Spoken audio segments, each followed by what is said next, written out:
Hello. Hello, hello. Hi. Hi, everybody. Hi, hi. Hi, hi. Hi, hi. How are you all doing? Hope you guys are all having a very lovely Tuesday today. Tuesday. Tuesday. It's Tuesday. Tuesday, innit? Fucking Tuesday. Wow, that's crazy, Rose. You do such a good British accent. I wonder why. I got you. Shut the Hi, fuck hi. Hi, Cosmo Kitty. Hi, hi. Osmo. You guys are all Does anyone stupid. else have a lowered energy today? I need more energy. Yeah. Consider drinking one of Give the me your energy. Give us your I energy, chat. have considered that, honey. I honestly think it's because, not to like, we're only like 5 minutes in, but like, I just don't have any I don't have any fermented cucumbers on me right now. I'm just suffering. Pickles. You're all out of pickles. Can I serve a mute Mel? Oh, I can. I can serve a mute Mel. No. Hi, Div. Hi, hi. Hi, Johnny. Hi, hi. Welcome on in, everybody. Welcome, welcome, welcome. Welcome, welcome. Yeah, sorry we started late, everybody. There was a tornado warning in my area right when we were about to start stream. So I decided to delay things and wait it out. Thankfully, nothing bad happened. Tornado warning's over, so we are all good to go. And to continue our playthrough of Umineko episode 1. Yeah, funny enough. I also had a tornado one. Yeah, there's like for those of you guys who don't know, there's like a whole wall of storms going across the East Coast right now. So like a bunch of us were caught up in that. But we should be good now. Don't worry, everyone. I'm safe here in Australia. Oh, that's good. That's good, Rose. We were very concerned for you. Good to hear, Rose. Good to hear. Are you gay or interested in two men? Well, Which two men? which two? Yes, Cosmo Kitty. I'm pansexual, and I'm dating a trans woman. So, yeah. He's pretty gay. I might be a little gay. I might be a little gay. Just a little bit. Just a little bit. Just a little gay. Just a little bit. Just a little bit. Tasteful amount of gay. Lucky you're dating anyone at all. Oh, I believe you'll find someone someday, Cosmo Kitty. I believe in you.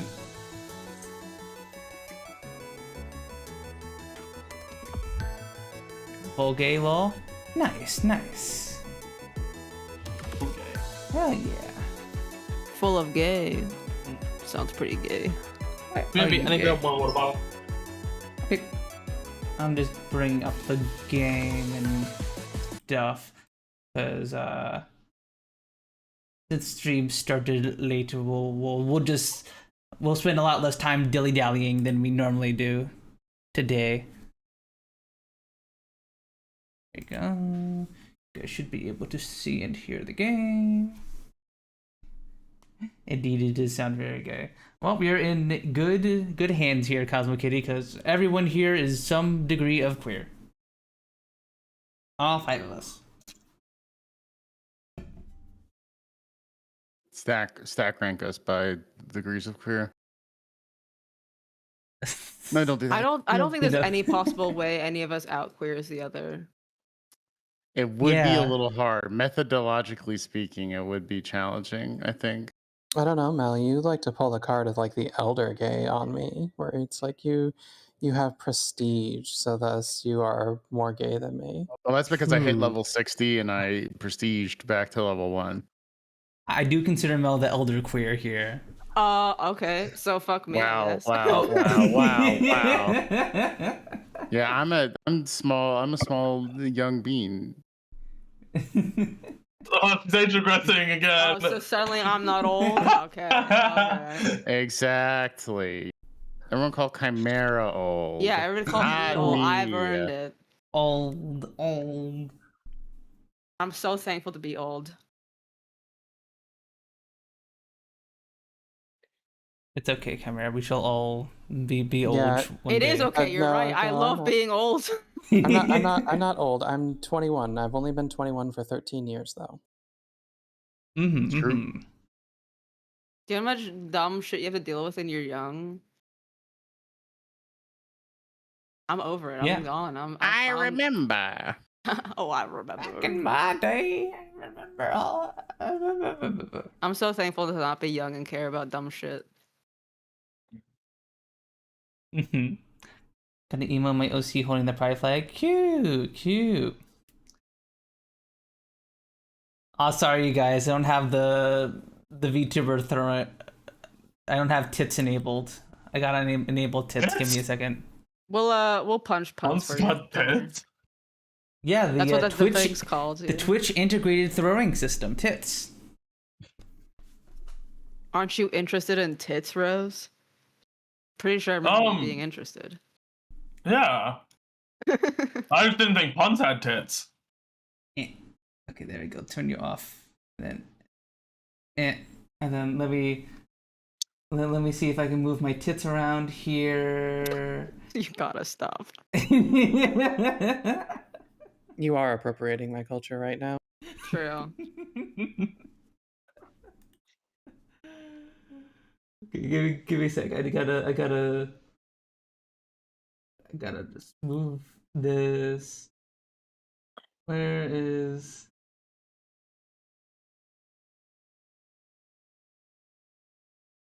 Okay, try throwing stuff at me now. Try throwing stuff at me now.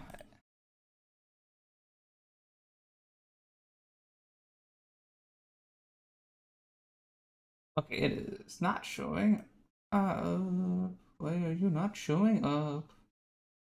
While you're messing with not this, can I bring up working. a grievance? Sure, go for Still it. to this day, you have not fixed the fact that I am smaller than everyone else on the YouTube thumbnails. Wait, really? Yes, I am still fucking tiny on all the YouTube thumbnails, by the way.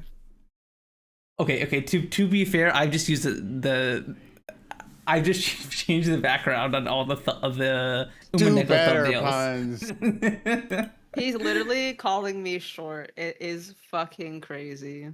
Okay. On the next thumbnail, I'll make Vigu taller. I'll make you So taller. big. I want to be half of the thumbnail. No, don't do that. Don't do that. Are they YouTube short puns? No, on like the stream Oh. on the stream like thumbnail. Yeah, on the YouTube stream thumbnail. Because for some reason my model is like smaller than everyone else's. So when he just puts it in to like, slap it in somewhere, it's smaller than you are. Oh, I see it. And I'm the only trans mask person here, so it's a little like but I'm so tiny, I'm just a little guy. Tiny. I'm just a little guy. Okay, I swear I'm see not. now. We got big heads. You got tiny True. head in there. Yeah, because Cat, Mel, and Rose all have little animal ears, but you don't. So I guess you.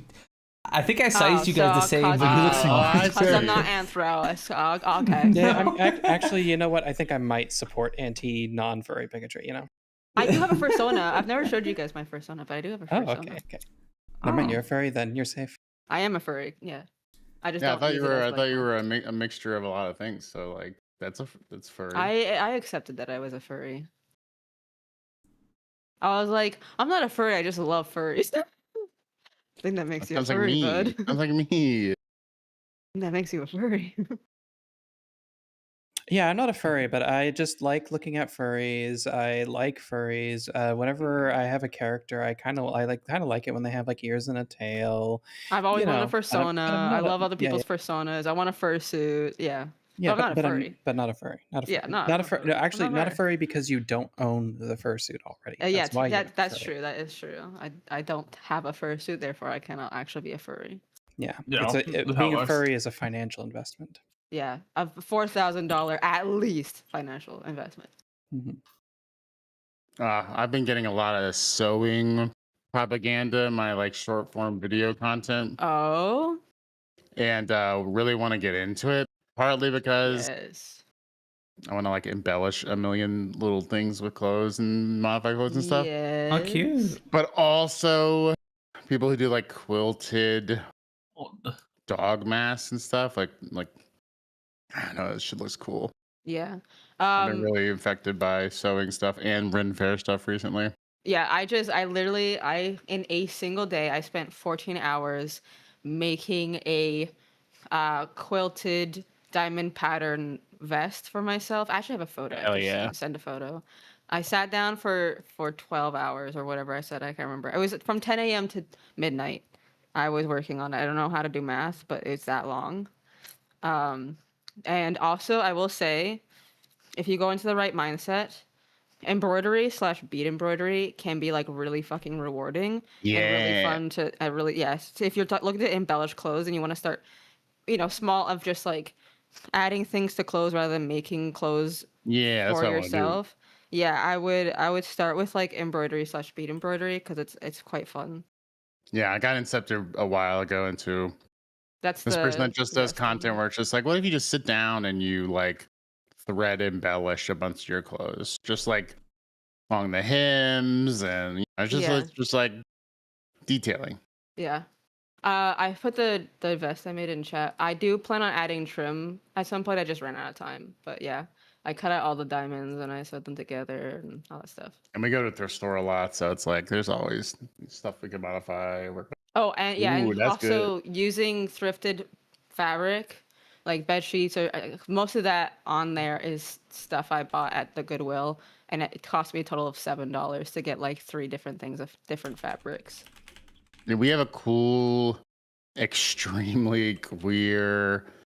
It's like the only non-religious charity thrift store thing here, really, because the rest of them are all churches for the most part. But it's called the Scrap Exchange. It has a bunch of it's like an upcycle, reuse, arts and crafts, and then art community space.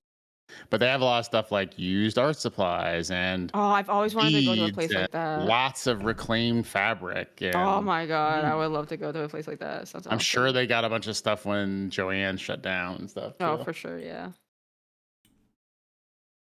Are all Joanne's closed down? Yes, it went completely bankrupt. Yeah. Okay. Oh. I mean, like it too because I'm used to companies saying they go bankrupt and then they close like 40 stores, and that was their bankruptcy. no, they're Joanne's was wiped off the face of the earth. they technically, Michael's bought their I don't know how to say it precisely in like business terms, Inventory, but Michael's bought like the rights to Joanne fabric, okay, yeah, they're right. like name. So now that there's a fabric section in Michael's that's like brought to you by Joanne's, but Joanne's itself is dissolved. They just bought the naming rights, basically. Gotcha. Yeah. All right, thank you guys for yapping. Because if you guys forgot, I forgot to run the game in administrator mode again, so it crashed when I tried to save last stream. So I used that time to catch us up to where we left off last time. Blah blah blah blah blah blah blah blah blah blah blah blah blah blah blah blah. Yeah. Are you making fun of me? Are you making fun of me? No, I would never. No, why would I do that? That's so mean. Anyway. Umineko, or whatever this is called. Umineko, yes. Creepy character when the seagulls cry. True. Last time we learned about a little bit about the witch's epitaph. We also learned the conference proper has begun, and the adults of the Ushimiya family are starting to debate about how to what to do about their grandfather's inheritance once he passes away. And the conversation got quite a bit heated when several of the family members accused Kraus, the oldest brother of the family, of embezzlement of their father's assets. And while this was happening, the children were hanging around Beatrice's portrait and looking at the witch's epitaph, and they're gonna go down to the beach and hang out while the adults accuse each other of on the beach crimes. and hang out with Beatrice. Maybe. We don't know. Maybe. We don't know. Maybe.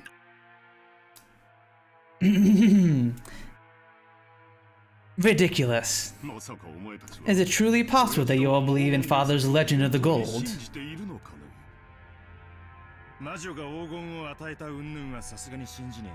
The story about a witch who gave him the gold and so forth, we obviously don't believe.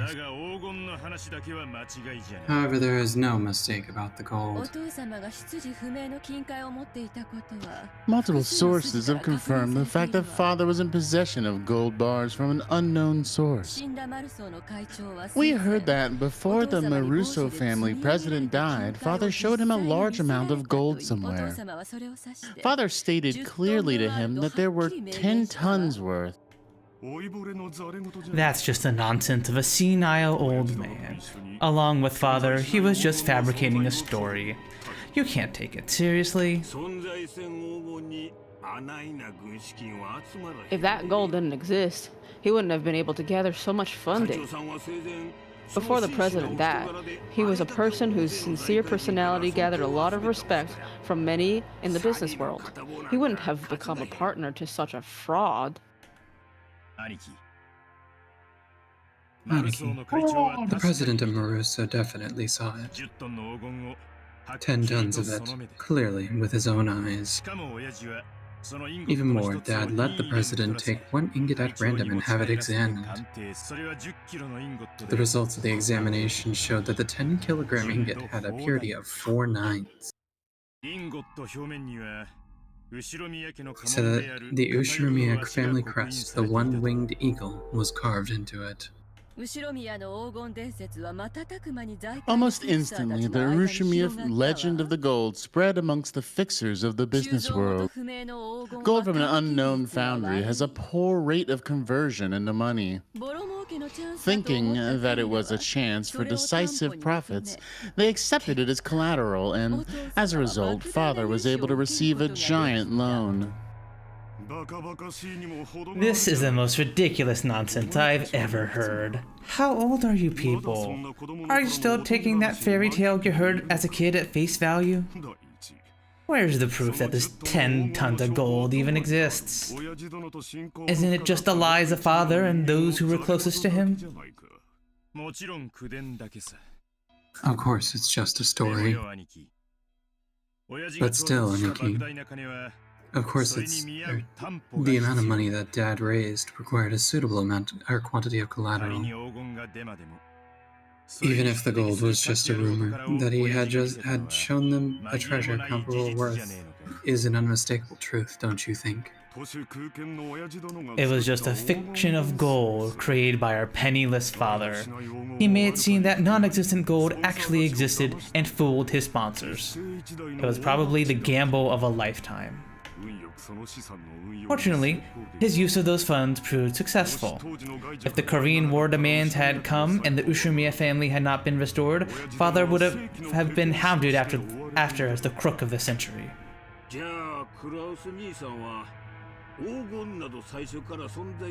In that case, are you saying the gold never existed and that Father made it all up? Of course. Therefore, after he had become sufficiently successful, the fiction of the gold was nothing but an inconvenience. The Father made up that absurd story about the witch and black magic and made the whole thing seem less believable. In other words, he revealed that the gold was a complete fiction. If he says that he received the gold from a witch, no one would believe it exists at all, right? He may have even said it all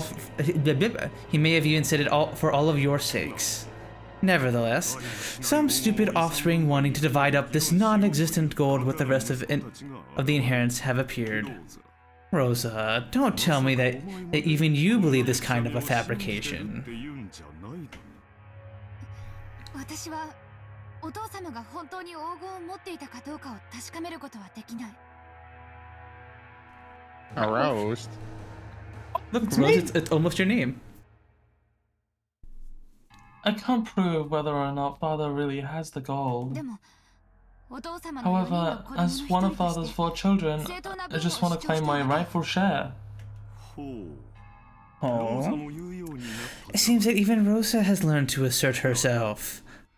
Alright, maybe this is what you all want to say. That I am trying to keep all the gold to myself. Nissan, the fact is that you've obtained a massive amount of funding. If we rule out the possibility that you've been embezzling father's personal funds, then there's only one possibility left, right?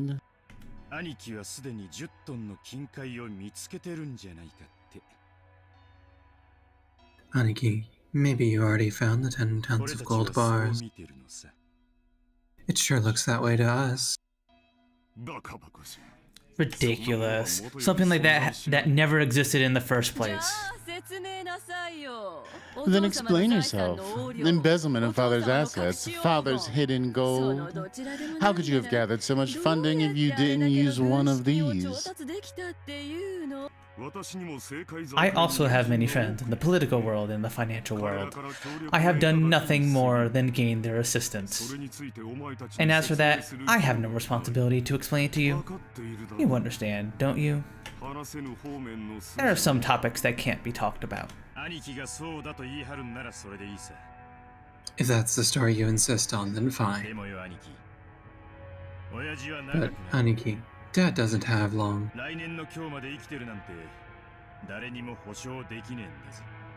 Nobody can ensure that he will live to see this day next year. When Dad dies, the inheritance will be passed on immediately. We will all set up impartial lawyers and accountants to inspect the state of Dad's finances. If at that time, the fact that our brother has unjustly interfered with father's money comes to light, you understand, right? I don't have a clue what you're talking about. You're trying to make me feel as indignant as my wife was.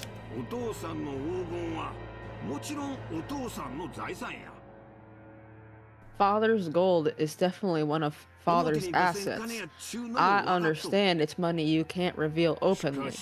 Even so, the 4 siblings should have an equal right to it.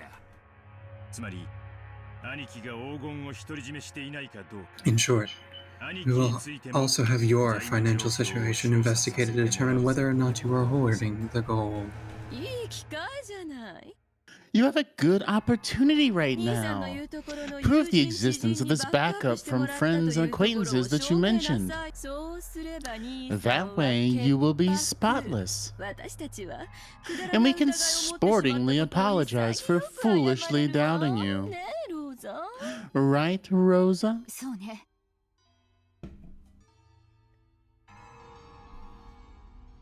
That's right. Krasny-san, you are the one who's avoiding the topic. If you were guiltless, you could just prove that you were right in the right. Yet you aren't even trying to respond. However, Aniki, we still have to consider your position here. As Dad's representative, you're probably bearing a larger share of the burden than we are.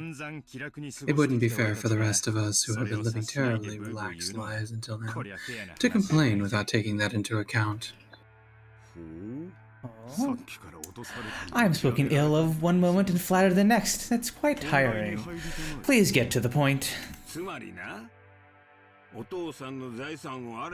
In short, randomly investigating nitpicky aspects of father's wealth seems to be pretty darn boorish way to do it. As you said, Kraus Nissan, you've probably got movements of money that are difficult to explain. We understand that, and that's why we've come to consult with you. A mutually beneficial consultation. Consultation? Oh? When the inheritance is distributed, you will be rewarded for your years of hard work taking care of Dad by an agreement that is generous in your favor. Don't misunderstand us. It's not like we're saying that we will abandon our rights.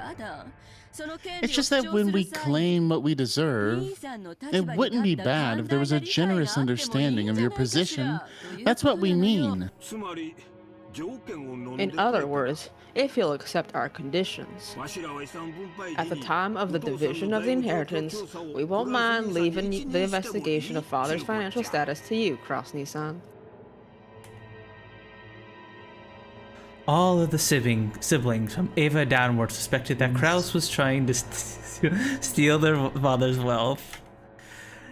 In that situation, letting Kraus report on the state of their father's wealth by himself was an extremely contradictory and a huge concession.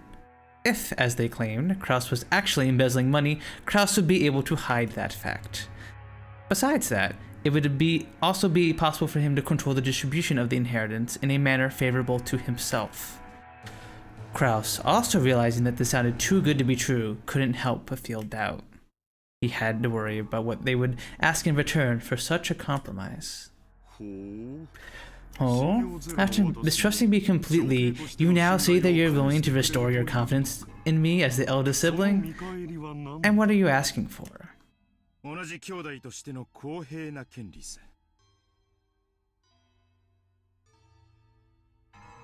Just what we deserve as siblings. You aren't the kind of person who would steal Dad's property. However, there's no patron financing you.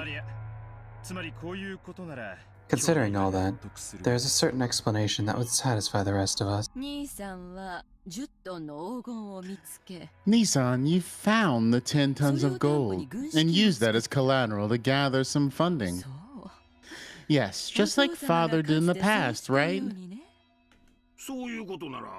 If that's the case, there won't be any funny bits in Father's finances. You've always been a good son, looking after Father. Why would we mistrust a person like that? You're being so roundabout, I can barely understand you. Say it more clearly and specifically. Our first condition. Aniki, you must admit that you have found Dad's gold. Are you asking me to admit that I possess gold that does not exist? Our second condition. Recognize our rights to a share of the gold and pay it to us. How foolish. With a non-existent 20 billion yen of gold, that would be 5 billion yen per person. Are you telling me to pay a total of 15 billion yen? Preposterous. Keep listening till the end. We must know that much money can't just appear out of nowhere. We're not asking you to make an impossible deal.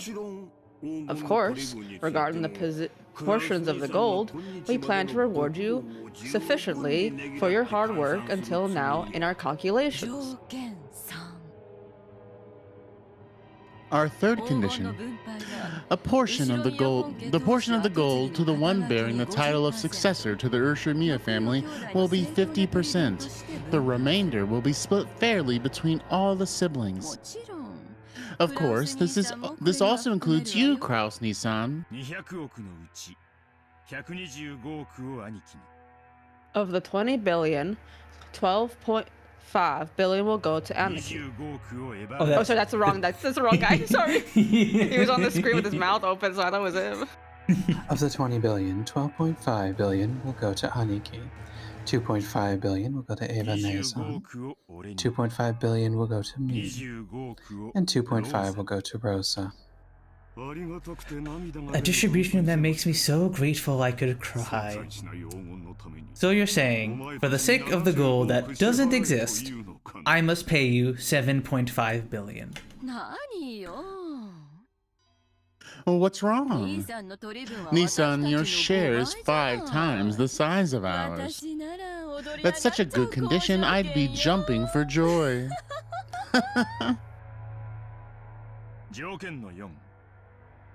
Our fourth condition. The dividends will be paid out along with the distribution of the inheritance at the time of Dad's death. However, as a deposit, 10% of our portions will be paid to us promptly. The payment must be made before March of next year. Is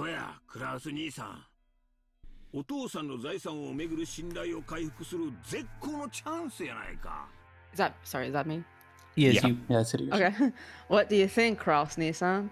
This is an ideal chance for you to restore that trust you need to run Father's assets, isn't it? Of course. It might be impossible to get a whole 7.5 billion before Father dies. However, you can't say that you couldn't manage to deposit 750 million, right? Paying 700 million in half. That's Oh, sorry. Paying 700 million in half a year might be slightly bothersome. But someone like you, who has many friends in the political and business spheres, should be able to manage it. Normally, I'd hope to receive the 7.5 billion right now, all at once. But out of concern for your position, if you'll just show your sincerity by delivering 10% for the time being, it's all right to let the remaining 90% carry over until the distribution of the inheritance. Right? Surely even you can offer a mere 10% to show your sincerity. So the right to investigate the status of Father's asset is being sold to me for 750 million. Isn't that great? You all sure have grown. I never thought you would all be capable of offering a deal to me.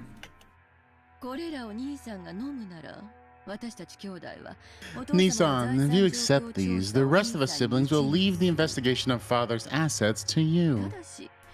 However, the results of that investigation will be subject to appeal. It's only natural, right? We'd be sad if you adjusted our portions downwards by 7.5 billion. As a general rule, we wouldn't complain. As long as you do it neatly, it's fine. As long as you don't do anything significantly obvious, we won't plan to aggravate anything. We want the inheritance quickly as much as you do. We don't want it to get all drawn out and led astray. In the case of an appeal, who would do the second investigation?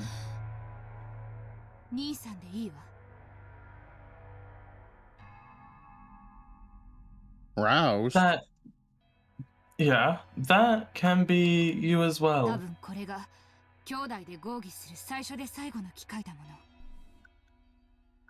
This will probably be the first and last opportunity for us siblings to discuss this. I trust not to let it come to that.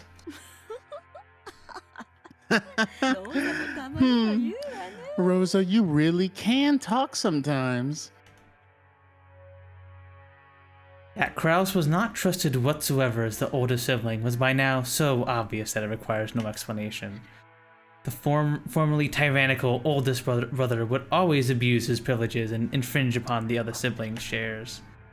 In response to that, the other three, now adults, were for the first time striking back at him by working together. I'm sorry, but there are further conditions. Our fifth condition. This decision must take precedence over Father's will. Later on, we don't want some will to appear and make this decision completely useless. I see that you're very cautious. Then let me ask, if the gold really were found, what would you do? As long as you've settled the matter with the corresponding payment, then whether the gold really appears or not makes no difference to us. You can think of our share as an advance payment. Gives you something to live for. You plan to turn this island into a resort, right? During the construction, you might stumble upon the gold by chance. Ava let out a high-pitched laugh. Kraus watched, without even flinching. Let me add a 7th condition before I accept. In the situation that any sibling other than myself finds the gold, they will immediately turn it over to me. Yes, of course. We'll guarantee you that. Insignificant details.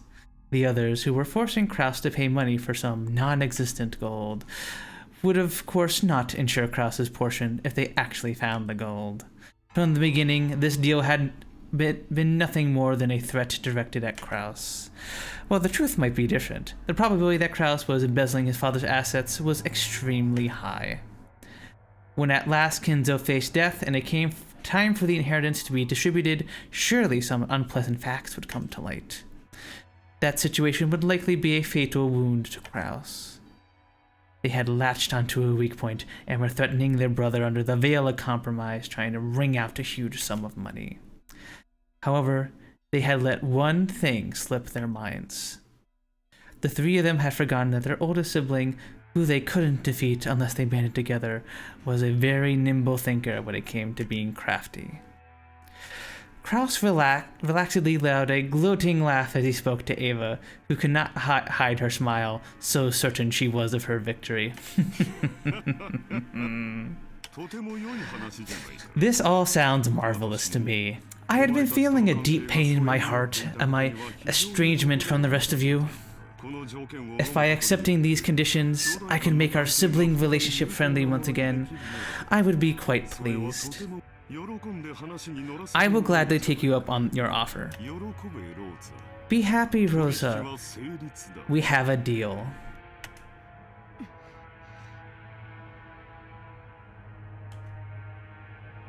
Rosa's expression dimmed.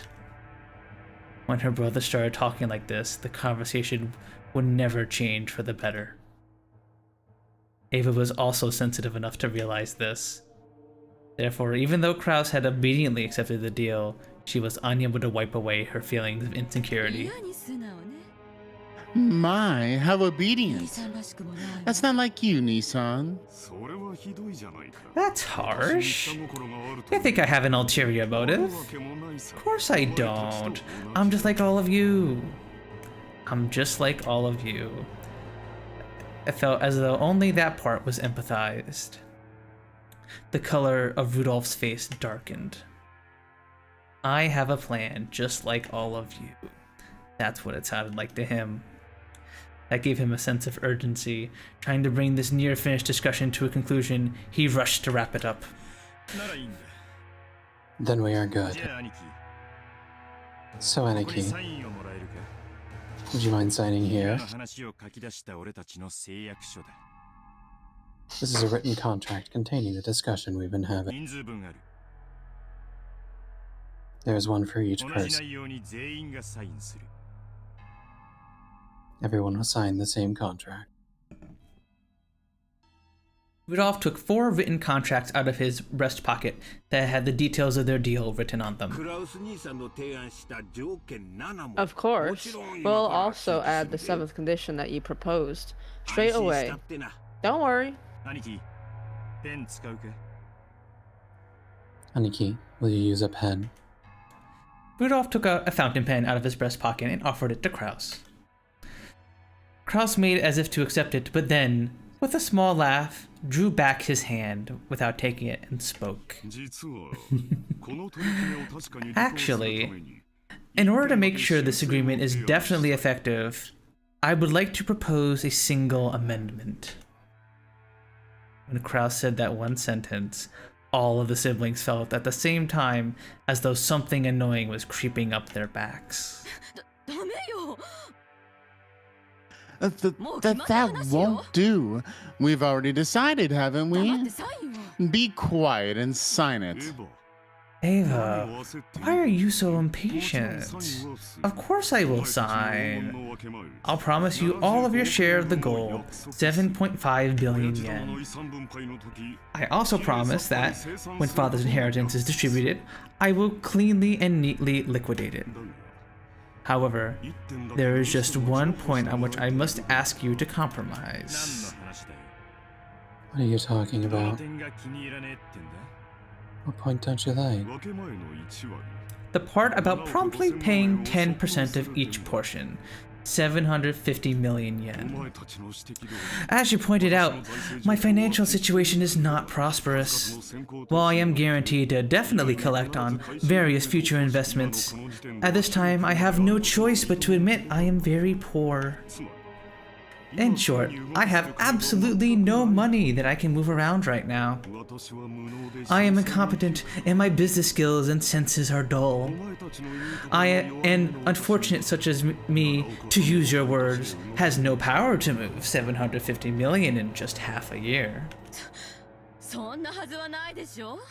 That can't be true. Are you trying to deceive us with offhand remarks? At the time of the division of the inheritance, I will liquidate everything at once. Remove the condition that I must pay you 10% in advance. That is all you have to do to get me to sign. Kraus-Nissan, that 10% is nothing more than a number to measure your sincerity, isn't it? Strictly speaking, we shouldn't even be making you a deal in the first place. We're doing you a big favor by offering to let things slide for just 10% of good faith money. We explained all that to you, so don't you think rejecting that part damages our trust and relationship a little? Hideyoshi had a humble expression on his face and has his hands clasped together, but his eyes were not calm at all. Kraus had already seen through the shadow in the depths of those eyes. Why are you all so hurried? Or are you possibly afraid of something? Rosa, won't you at least tell me? Secretly, without telling the rest of the siblings?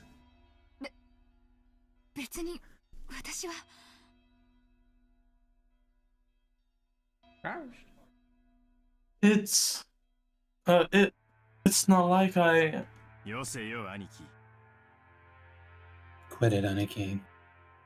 Hi, Silver. Hi. All we're asking is whether you'll sign or not.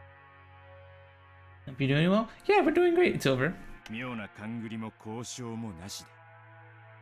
Just forget about making any strange deals or anything suspicious. You do here? I don't know about that. I don't know. Oh? So I have no margin for negotiation? Do you claim that my position is so weak that we were not in an even relationship? Shivers began to crawl up Rudolph's back. Ever since he was a child, he had never been able to overcome the height of the wall that separated him from his older brother. And now again he began to feel himself getting sucked in by it, and the long shadow it cast. Shouldn't deals be made on even footing? To me, this deal is something to restore the long-lost trust of my younger brothers and sisters, and deepen the love between us siblings. It has been a cancer in my heart that I wish to resolve quickly. I'm very happy that I'm able to resolve it today. But you too would be too happy to see this deal quickly concluded, wouldn't you? Kraus stared at each of the siblings. They avoided his gaze with animal-like instinct. Only Hideyoshi was slow avoiding it. So he was caught in Kraus's gaze. Hideyoshi Nissan.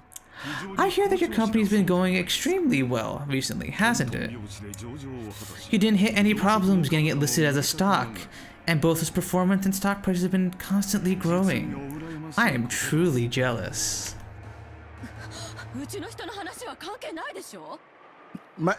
My husband's situation surely has nothing to do with this. However, it is unfortunate that you have neglected your stockholders. It's also horrible that you were unable to solidify your base when you became stock listed. Before you realized it, some bad-natured fellows had bought up a considerable amount of your company's stock, hadn't they? How could you know something like that? The same way as you. If you can collect evidence proving that no one would offer a loan to me, then I can collect evidence on you. Is it really that strange of a thing? Kraus grinned broadly. In contrast, Hideyoshi's face was turning obviously pale. Hideyoshi's company was a fast food chain operating company that he had started from nothing. Through Hideyoshi's management efforts, performance of the business repeatedly rose and magnified, and ultimately it succeeded in becoming a stock-listed company. The greatest advantage of being in the stock holding system is that, by selling stock certificates, a large amount of financing can be gained. The amount is far greater than the actual profits from the business.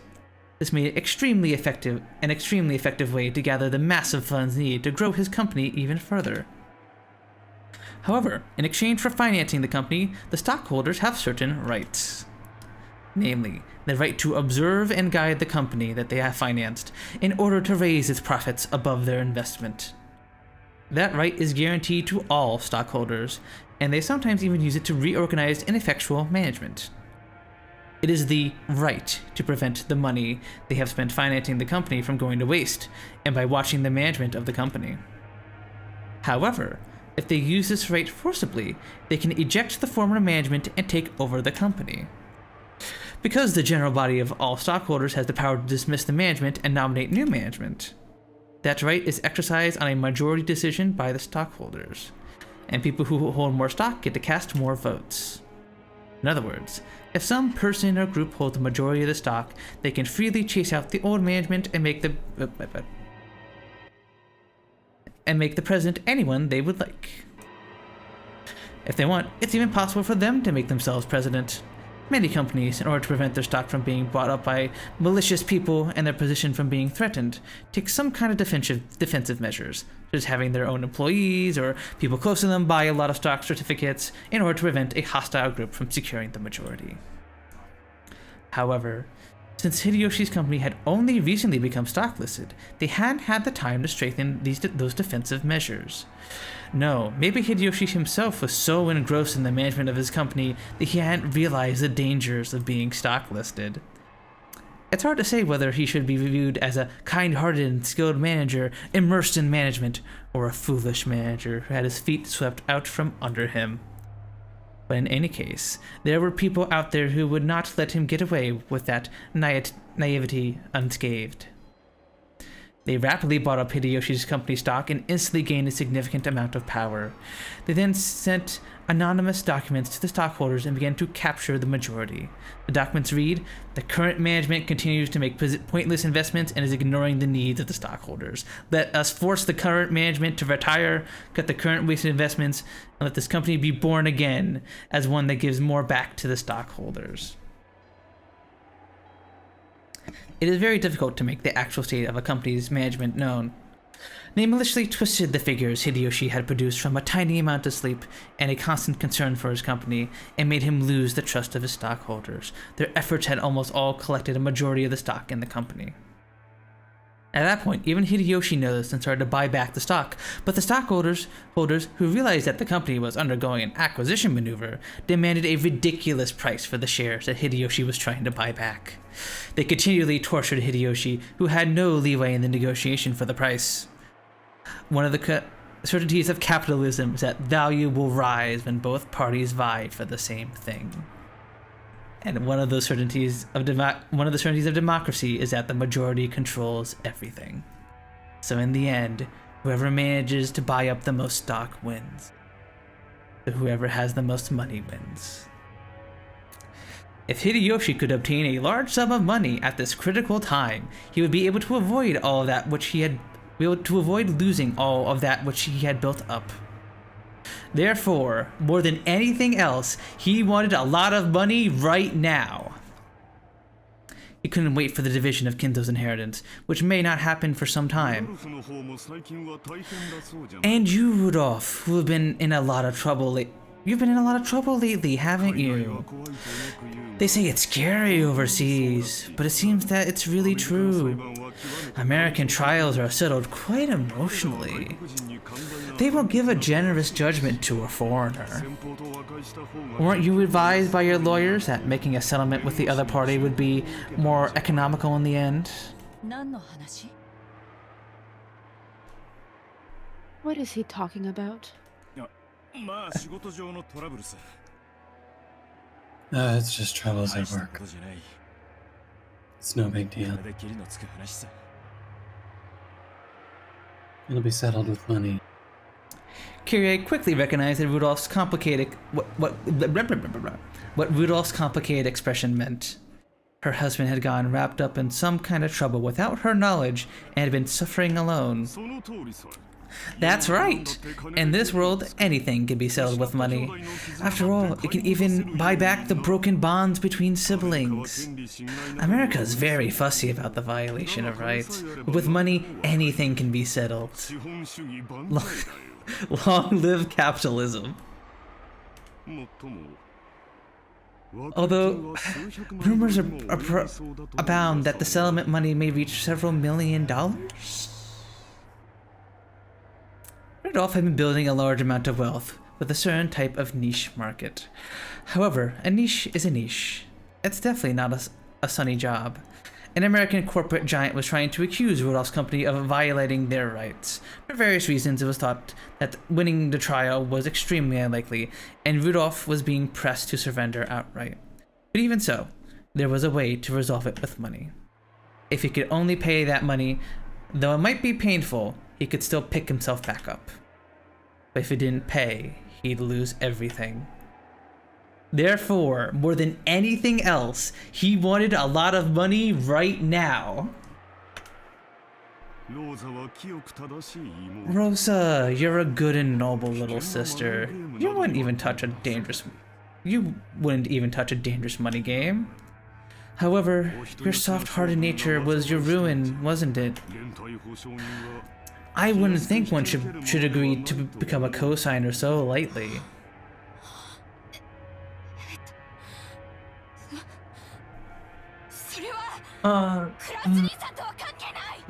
That has nothing to do with you, Krasny-san. Rosa uncharacteristically laid bare her emotions and yelled. Oh, I gotta yell? Okay, yeah. Oops. You're fine. Do you not have the sound on, Rose? Or do you turn it off no. The music? Oh, okay. I always have the sound off in all the games. Rosa uncharacteristically laid bare her emotions and yelled because she had thought she had kept it a secret. As Kraus watched, he let slip a muffled laugh. There was nothing to fear. Every one of them, more than anything else, wanted a lot of money right now. In other words, the situation had been reversed, because only Kraus, who they were threatening, had no urgent need for a large sum of money. Compared to that, the three who were threatening him wanted money quickly, no matter the cost. So the longer Kraus postponed this deal, the greater the advantage to him. Kraus was very sly. He had known of their Achilles heel from the beginning. Even so, he had not been certain. Therefore, he had hidden that until the very end, and upon closely and completely examining their attitude, he had struck back. If I could, I would love to raise some money for my darling brother and sisters in their time of need. But unfortunately, I have nothing on hand. If you have any sponsors in mind that can raise a whole $750 million, I suggest you try there first. Kraus's elated words were horribly blunt. The other siblings could do nothing more than listen, grinding their teeth. If they could think of a sponsor that convenient, they wouldn't have kept up this charade. They had entered this huge battle specifically because they had exhausted all their other options. If you're still set on relying on your older brother, I could use my influence to find you sponsors. Oh wait, you already said that I have no influence. Well, then I can't do anything, can I?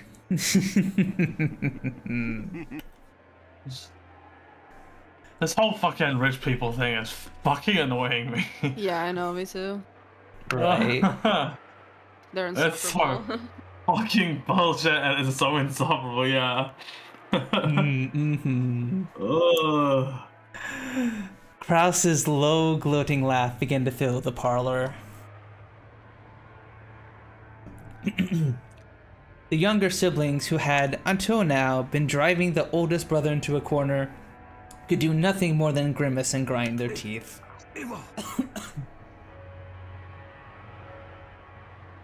Eva. Don't make me laugh. It's as if I would put myself in your debt. Don't make me laugh. Don't make me laugh.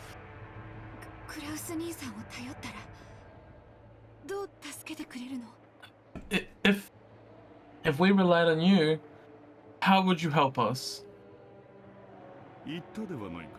I told you, didn't I?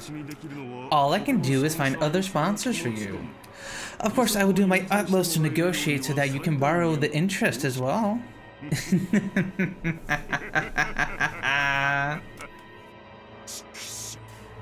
guy's awful. Damn you, taking advantage of us. Oh yeah.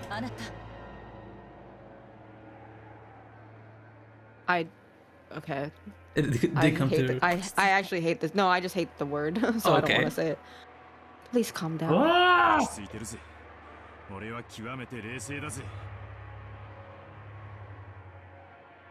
I am calm. I'm extremely cruel.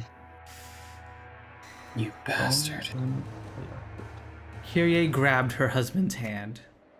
The action made him feel even more pitiful, so Rudolph shook it off. Kraus laughed as though seeing that made him extremely happy. If only we truly could find Father's hidden gold at a time like this, then I could split up the 2.5 billion yen portion for you right away.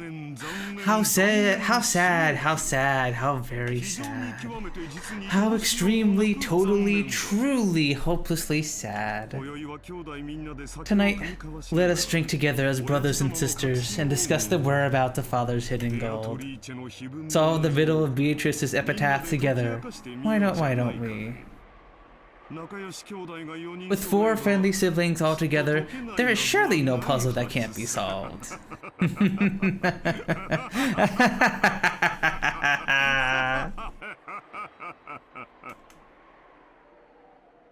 Can he get struck by lightning or something? Actually, you know what? Can he get murdered? That'd be awesome. Can all of them get murdered except for the kids? Yeah, that'd be pretty cool. I see. Well, I think Rosa's kind of okay. She seems fine.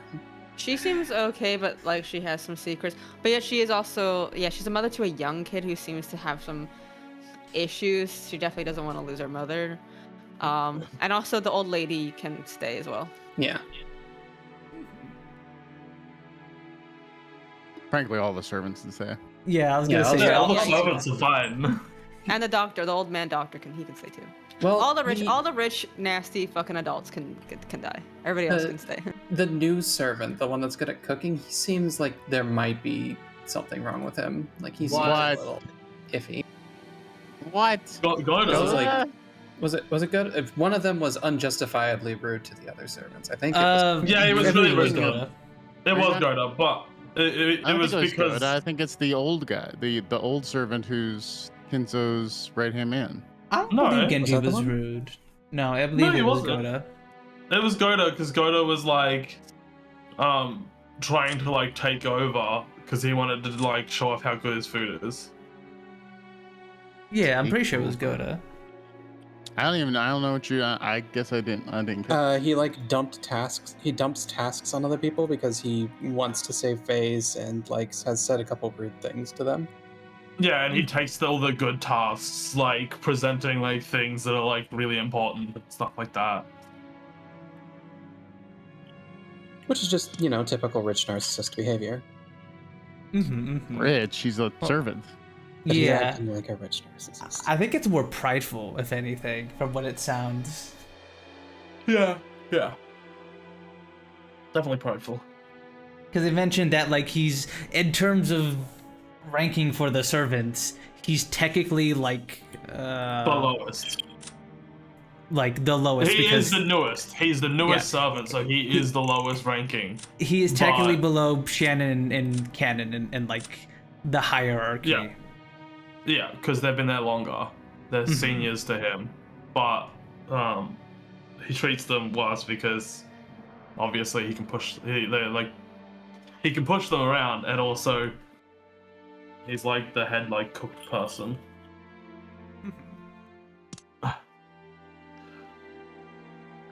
Oh, speaking of rich people. Is Kinso the old man? Yeah. Give her like 10 more seconds. Okay. You know how much water she drinks. She was trying to take a quick moment. Oh yeah, I need to drink water a bunch of times during that. I don't know if you could tell. My voice was starting to get dry.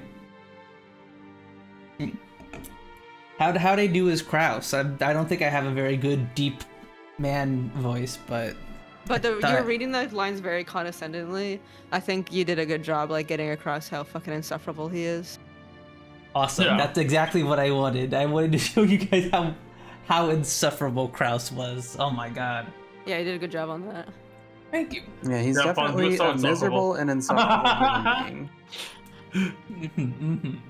And I do not feel any pity for him if anything bad happens to him in this murder mystery visual novel.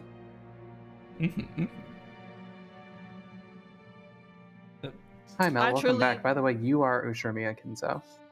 I know, people were talking the entire time. Were you going to say something, Chimera, before we resume reading? I won't interrupt anyone.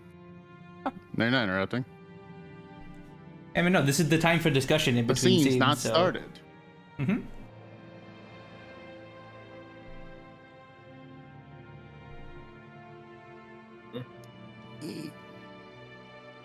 Well, I guess I can go no old man. Let us continue. How interesting. And what are the conditions that they attached? Certainly. Whether or not Kraus-sama actually discovered the gold, he would pay Eva-sama, Rudolph-sama, and Rosa-sama a total of 7.5 billion yen for their shares. However, 10% of that would be paid before March.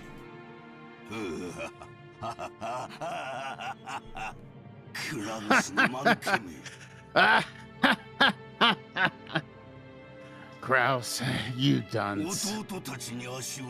That he would have his feet swept out from under him by his younger siblings. Truly amusing. But it seems he couldn't seal the deal. Yes. Kraus-sama exposed that Eva-sama and the younger siblings had all had an urgent need to get money. So if he's given something that simple, he can see it through then. He can't even manage incompetence. What are they doing now? That conversation has been put on hold for the time being. Now, Beatrice-sama's epitaph is being discussed. So, they're trying to solve the riddle and find out where my gold is hidden? Yes. Kinzo set down his glasses and snorted. Will the miracle be fulfilled first, or will those fools expose the gold first? What a sight to behold. If those fools solve my puzzle, at the time I will be completely defeated. They can suck my corpse down to the last fragment of bone. The magnitude of the fool's greed imbues my great magic with its miraculous potential. But if the fulfillment of the miracle comes first, if it comes first, Beatrice will be resurrected again. That smile, which I've been chasing half my life, will be restored. adored. Oh, Beatrice, the sacred night when the miracle is wagered will come, and the devil's game will begin. I will definitely win, and will definitely remain alive. You can have the lives of the others. I don't need wealth or honor or assets or gold or anything. I only want to see your smile one more time.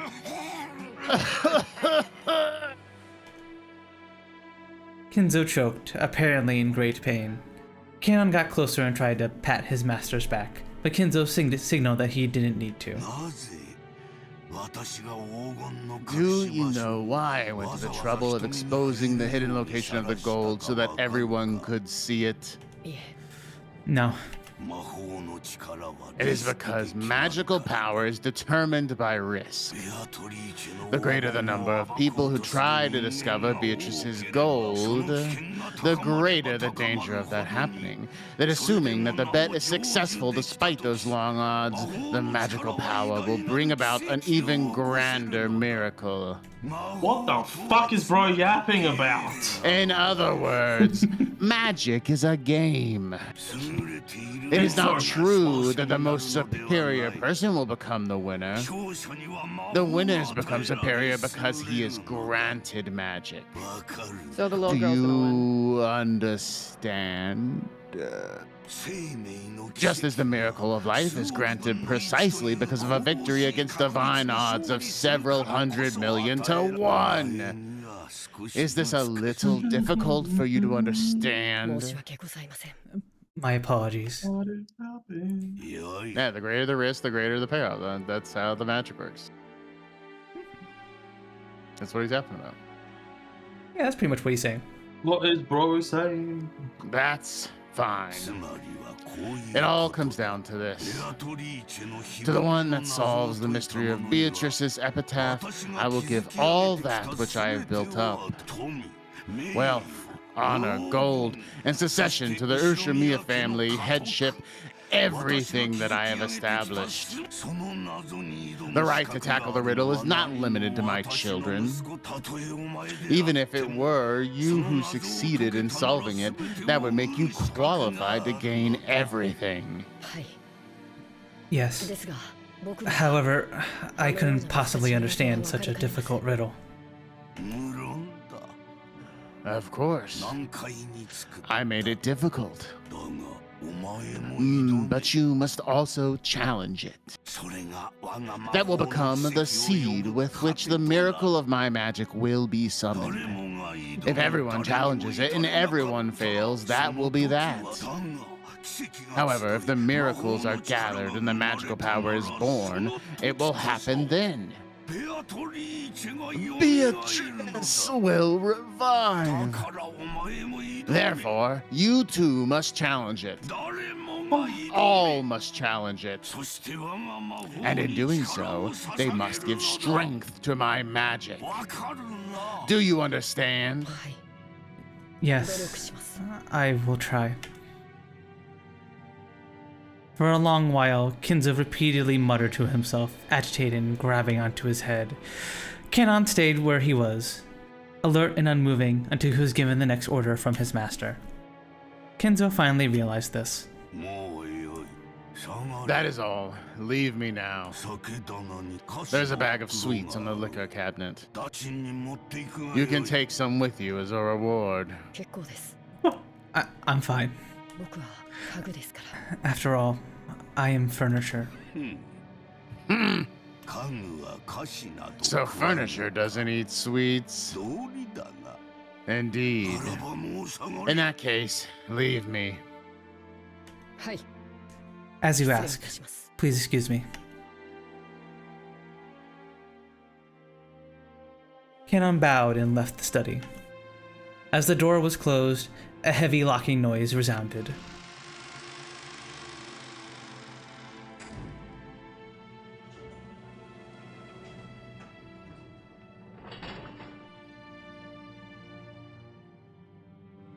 But that was not the sound of Kanon locking the door. It was the door locking automatically.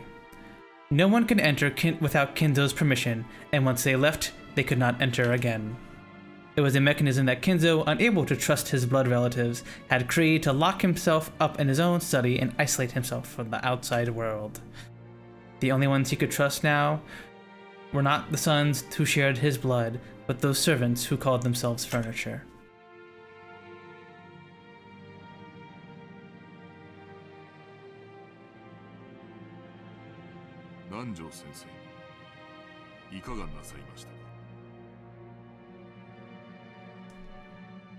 Oh, it's me! Genji? Oh no, okay. No, I am. I was just looking at it and I was like, oh. Oh, Who's that? Dr. Nanjo, is something the matter? Ah, Genji-san. Oh, it's just that I had no place in there anymore.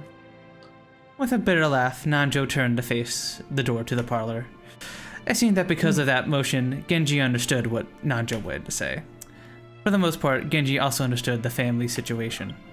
It must have made him want to frown, knowing that right now in the parlor, the master he served was being discussed so disrespectfully. But it would have been very difficult to gather that from his indifferent expression.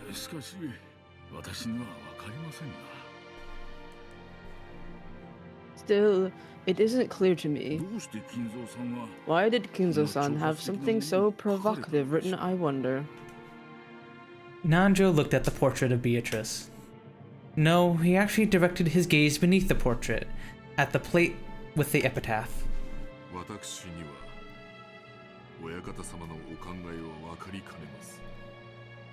I fail to understand the master's thoughts. I sense they run very deep. For as long as I can remember, whenever Kinzo-san played chess, he'd always make moves based on some far-sighted reading on the board. Yes, sometimes even moves that were incomprehensible. For an average person like me, it's impossible to see to whatever he is planning.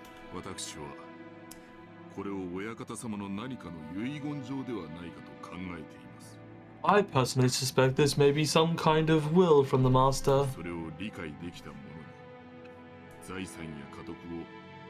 He most likely intends to entrust his assets to the family headship to whomever manages to comprehend it. Hoping the danger of some outsider like myself solving it would force the four siblings to work together to solve the riddle. It could be something like that then. Kinzo-san may rudely disparage his children, but he might also be hoping that the siblings repair their relationship.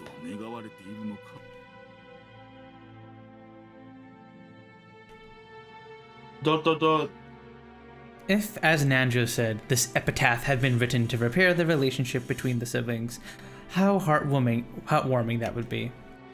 However, Nanjo and Genji both knew that this was the one thing that could never be the case.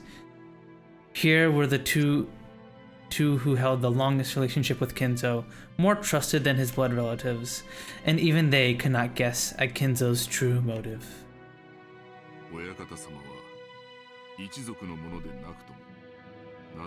The master is always saying the right to challenge the riddle is granted to everyone, whether they are a member of the family or not. How about you, Dr. Nanjo? No, it's a little too hard to understand for a senile old man. Actually, I wrote this epitaph down in my notebook at one point in time. Night after night, I would try to solve it before going to sleep, but it truly is hard. I believe it shall continue providing me enjoyment for the rest of my days. What about you, Genji-san?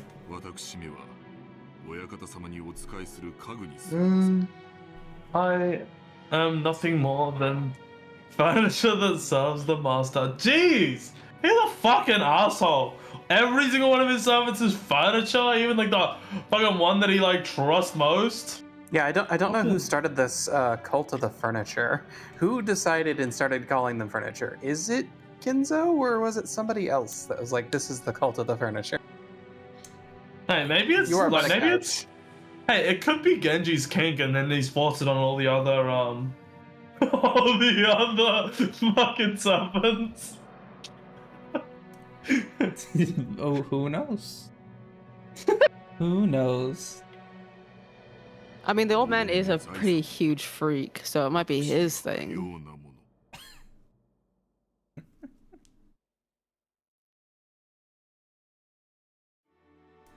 Maybe. He did seem kind of nice to Canon, though.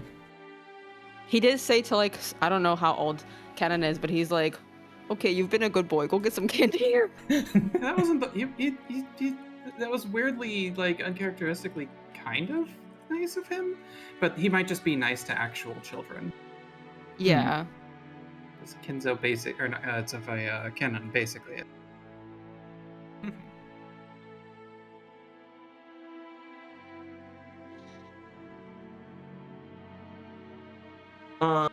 Oh, there is more words? Okay. Yeah. I didn't realize that was more. Golden assets are useless to me. Damn.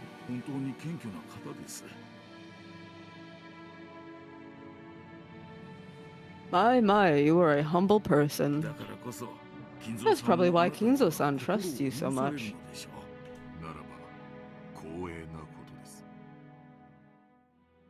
If so, I am honored. As Nanjo lately laughed in response, he once again looked at the epitaph. Behold the Sweetfish River running through my beloved home of old. Well, we're gonna find out what this is, and then it's gonna be like, how could someone who's been doing this every fucking night not figure this out while living on the fucking island? Like, there's no way the riddle's that difficult. Sweetfish River. He has an entire river of Swedish fish candies. Yeah. Those are the candies he told Kennen to go take. You found my river of some Swedish fish. You get the family headship. Congratulations. That is the family fortune, is all those fucking Swedish fish. I turned the 20 billion yen into 20 billion yen worth of Swedish fish. I think that's like every single Swedish fish that ever has been made. I feel like it. Yeah, that's gotta be like so much. Holy. You who... Oh, did you not read the whole line? No, I did not finish the whole line. Hey. If there's a pop-up... Okay, there it is. Okay. Yeah. You who seek the Golden Land, follow its path downstream in search of the key.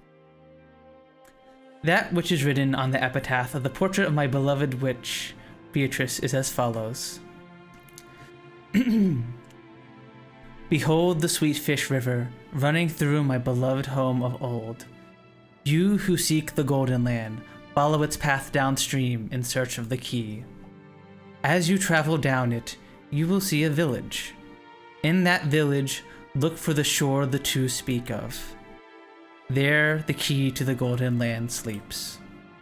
You who laid a hand upon the key must journey as follows to the Golden Land. On the first twilight, sacrifice the 6 chosen by the key. On the second twilight, those who remain shall tear apart the 2 who are close. On the third twilight, those who remain shall praise my noble name. On the fourth twilight, gouge the head and kill. On the fifth twilight, gouge the chest and kill. On the sixth twilight, gouge the stomach and kill. On the seventh twilight, gouge the knee and kill. On the eighth twilight, gouge the leg and kill. On the ninth twilight, the witch revives, and none shall be left alive. On the 10th twilight, the journey ends, and you shall reach the home of the gold. The witch shall praise the wise, and bestow 4 treasures. 1 shall be all of the Golden Land's gold. One resurrects all the dead people's souls. One even revives all the love they possessed. And one for the witch to eternally rest. Rest in peace, my beloved witch, Beatrice. Damn, so he's kind of setting up a killing game. That's crazy.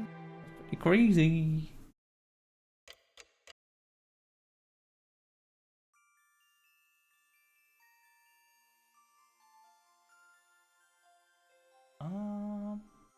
Alright, we're about halfway through stream and we just have a little scene transition here. Does anyone need to take a break? Yes, I'm gonna get some food. Okay. Quickly. No, won't take long. I could also go grab a snack real quick. Okay. Anyone needs to get up and do anything else real quick? This is a good time to do it. I'm gonna quickly go pee as well.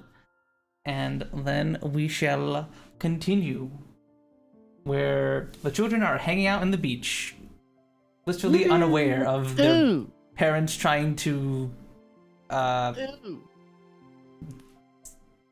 steal money from each other. I'll be right back.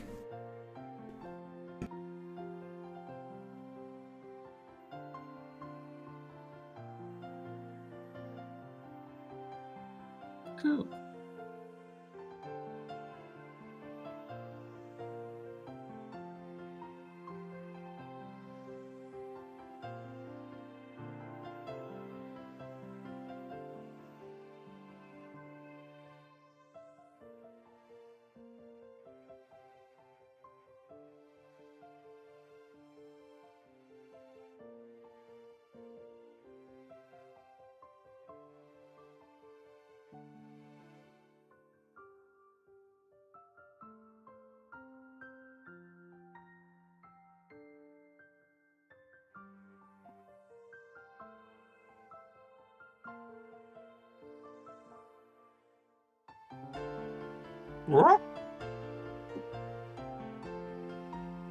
I'm back.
I am back.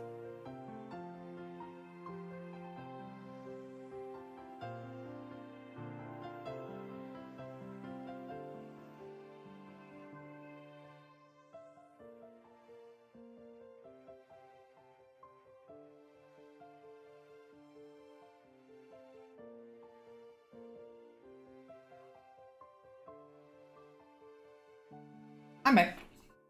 Welcome back. Welcome back, puns. Thank you.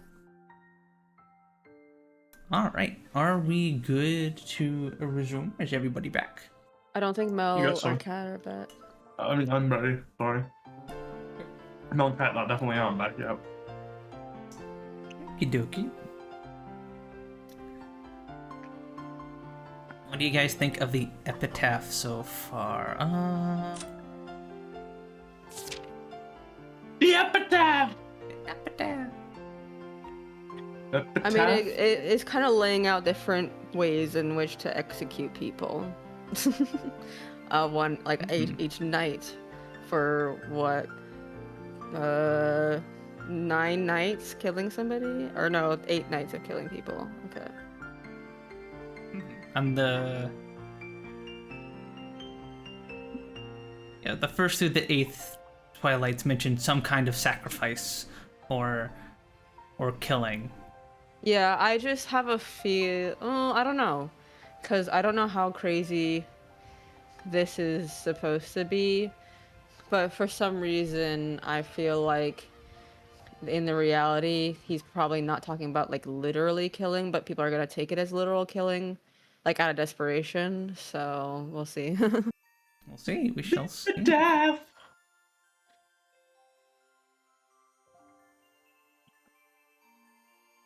He seems to be pretty okay with them all murdering each other from the way he talks. So. Ooh.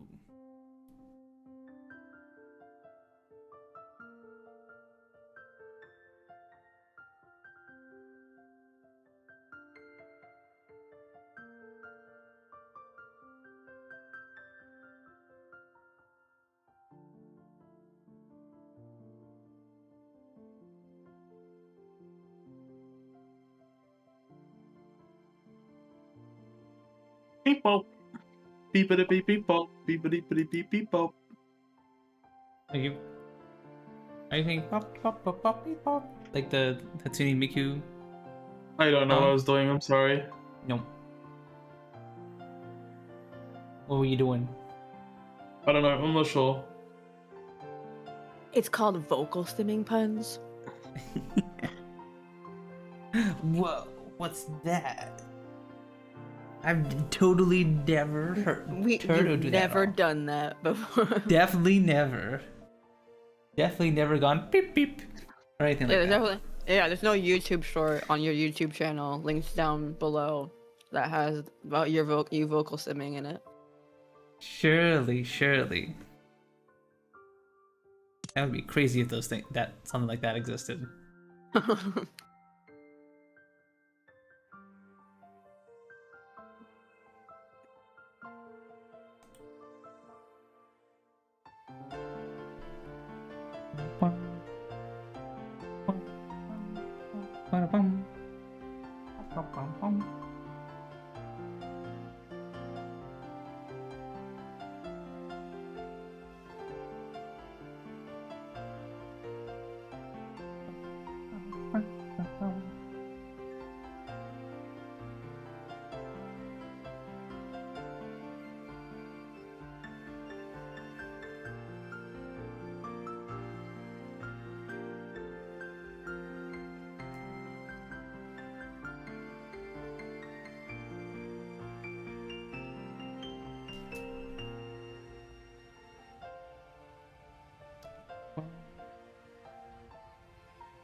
Over the weekend, I went to a Renaissance festival, and I was told that the high was gonna be 72, so I didn't like super prepare for the day or anything like that.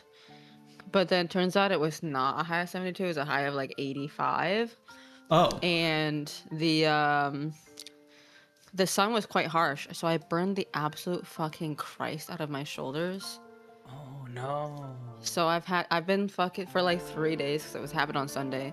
For like 3 days I've been just lathering up on aloe vera. But I swear that shit doesn't work like it used to. I don't know if I'm crazy, but I kind of know what you're saying. It definitely feels like it's less effective, but yeah, I don't know if that was just us being like when we were kids, it worked good because we were children, or like, yeah, I don't know. I've let sunburns just naturally heal, and it's obviously I wasn't like taking notes or anything like that, but like it feels like it took just as long as it does with aloe vera. I don't know. yeah, I don't know. I'm just not finding it like as effective, or maybe I don't know. Maybe I just because I sounded burnt pretty bad, like to the point where my skin was kind of purple, not red. So like it was pretty bad. Oh no, that doesn't sound good. Okay, No, it's not fun. I've never really found aloe vera to reduce the duration of my sunburn. It just relieves the pain. Yeah, that's what the problem is though. I'm not finding it relieving the pain really at all. Hmm. So I don't know what's wrong. I don't know what's wrong with me.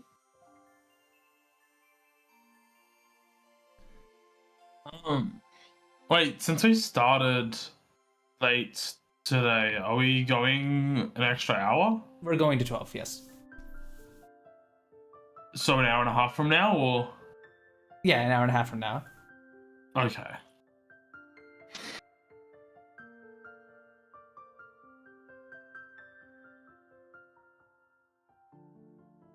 Yeah.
Waiting on Mel to come back, and then we shall resume.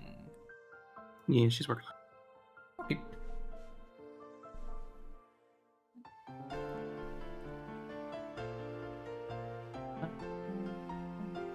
Ba-dum.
Oh. Me. Hello. Welcome back, Mel. That's my watermelon. He is the melon. Alright, let us get back to it, everybody. She is the melon, and I fuck the melon. Yes, correct.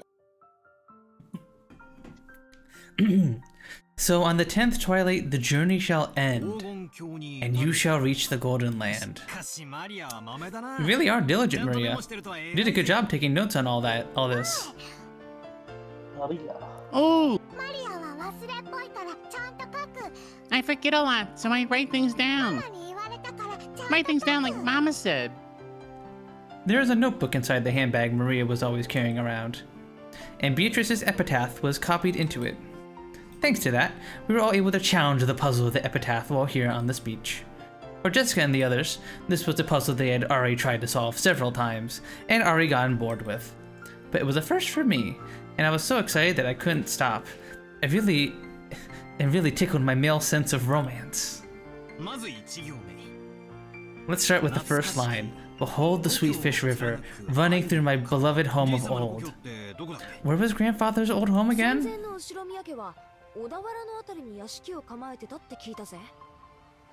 I heard that before the war, the Urashima family had a mansion near Odawara. So if that's said, you'd want to know about the sweet fish river that flows through Odawara, right? Yeah, because that river is the starting point. And then it's got, you who seek the Golden Land, follow its path downstream in search of the key. I bet. What rivers are in Odawara? It's gotta be one with sweet fish swimming in it. For sweet fish in Odawara, it'd be Hayakawa. It's famous for its mountain stream fishing. Ooh, I hate fish. Ah, my bad again. What the fuck? Fish is so good. True, Like, fish are yummy. delicious, and also, like, cool. I like looking at fish. Maria, you'll understand when you get older. We all lick salty roasted sweet fish. Yummy. Even though we just ate, I'm getting hungry again. Well, shut. Shall I bring you some biscuits? Huh? Oh, sorry, that's not what I meant. Don't mind me. Shan-Chan, who didn't have any afternoon chores for a while, was faithfully keeping us company. I would have thought that, as a servant, accompanying us would force her to take care of us and tire her out, but it seemed that wasn't so in her case. To the contrary, it seemed that she was having fun joining the conversations with people of a similar age. When I asked, she told me she was a live-in worker. So normally the only person close to her in age was Jessica. I get that. That must be pretty wearsome.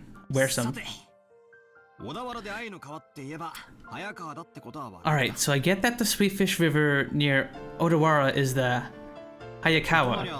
In that case, we have to go down it. Don't you find anything if you head down the Hayakawa?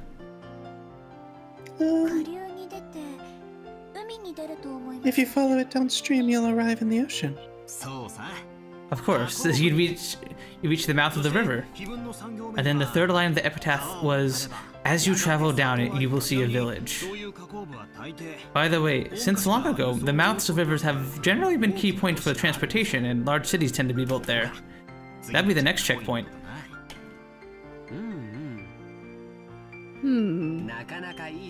That's a pretty good theory.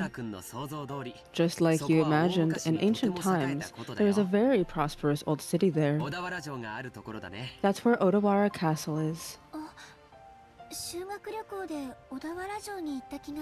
think I might have gone to Odawara Castle on a field trip once. It really was a wonderful castle.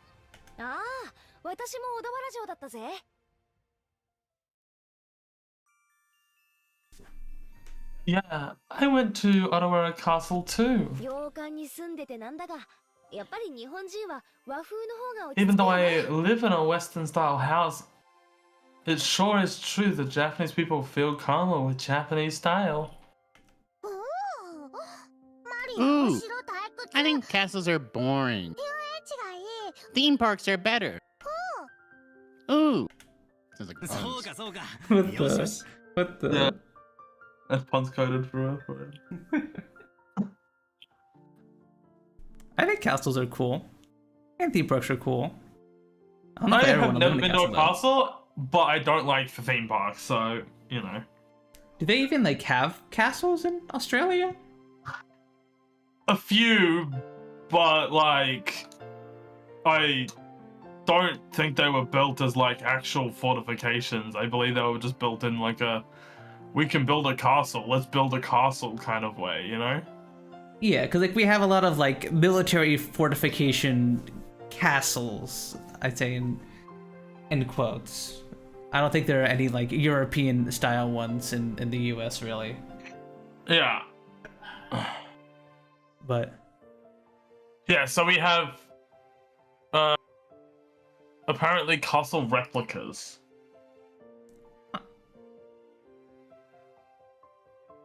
okay. So just rich people being like, I can build a castle, so I'm going to build a castle, you know? That kind of shit. Fair enough, fair. But nothing like an old proper castle. No, like proper historical castles, I don't think. I could be wrong. I see. Alright. If we find the gold, the Great Battler Sama will generously reserve a whole theme park for a day and let you play all you want. Still, Odawara Castle. The hidden gold of Odawara Castle. Oh? Kinda has the right ring to it, don't you think?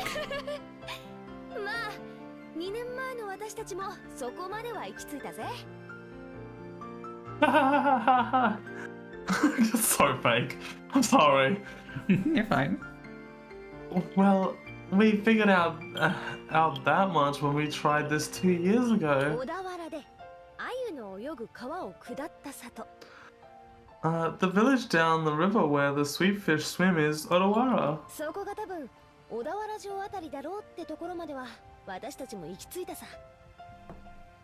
We figured that it's probably somewhere near Odawara Castle. I didn't realize that they call them castles, like old Japanese buildings. They were like, I guess like, historic buildings. Historically It's just a translation, I believe. Yeah. Oh, well, obviously they didn't call them castles, but I didn't know they translated it a castle. I thought they would have had just a unique name for them. Oh. I think it's Shiro, but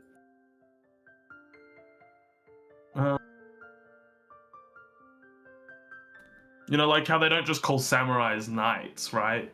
They have a completely unique name. So it's also a samurais. translation. They do not call samurais knights. It's a translation. Yeah. It's a concept being translated into the most like conceptually close word that we use. Exactly. That's why I'm saying like I thought they would do the same thing with castles, where they wouldn't. That's why they call it a castle. Well, I thought they wouldn't call it a castle. You know? But they don't. They call it Shiro. Okay. Well.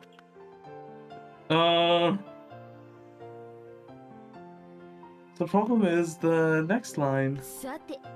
Alright, let's see where your strange reasoning can take you. Jessica grinned broadly.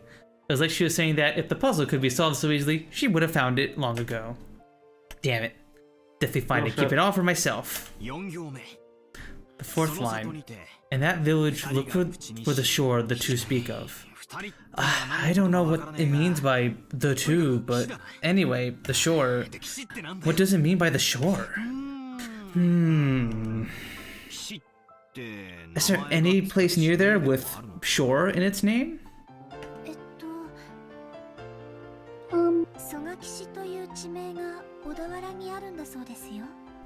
I've heard that there's a place called Sogakishi in Odawara. Huh? Wow. You sure know a lot. So what does that mean? Shan-chan, are you also after the gold and trying to solve the riddle?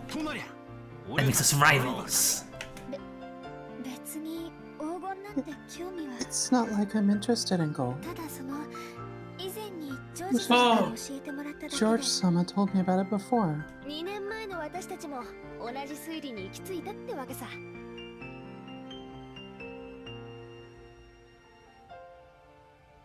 That's just because we reached the same conclusion 2 years ago. We went and laid out a map and looked it up. It was about 5 kilometers to the north of Odawara Castle. There certainly was a place called Sogakishi there. But after that, we get stuck. The fifth line doesn't say where the key is hidden in that place. Maria-chan, could you read it for us? Ooh! There the key to the Golden Land sleeps. Ooh! I read it. 蘇我岸ったって広いだろうし、かつてそこに後ろ宮家の家があったわけでもない。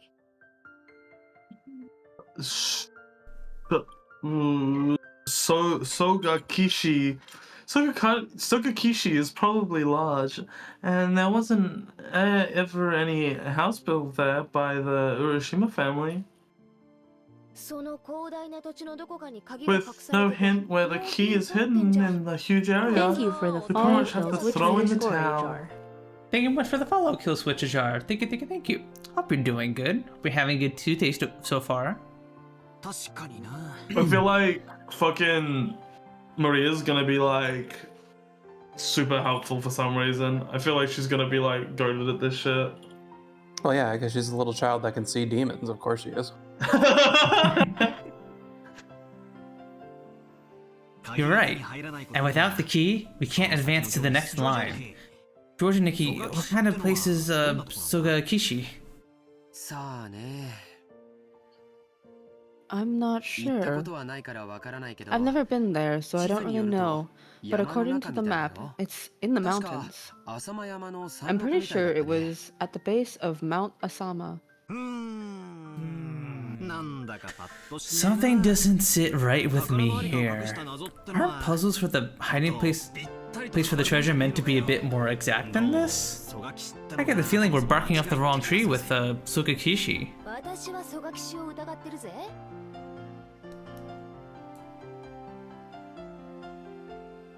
I don't know about that. Sogakishi looks suspicious to me. There might be some house there that we just don't know about, that grandfather lived in when he was a kid. I mean, the first line did go on about his beloved home of old.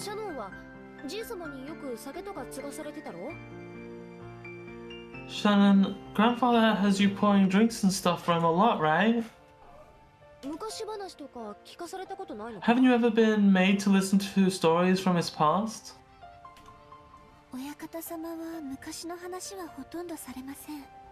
The master never speaks of his past. However, I've heard him speak of a great Kanto earthquake that almost destroyed the Ushirimiya family as though it had nothing to do with him. So he may have been living far away from the Kanto area. I'm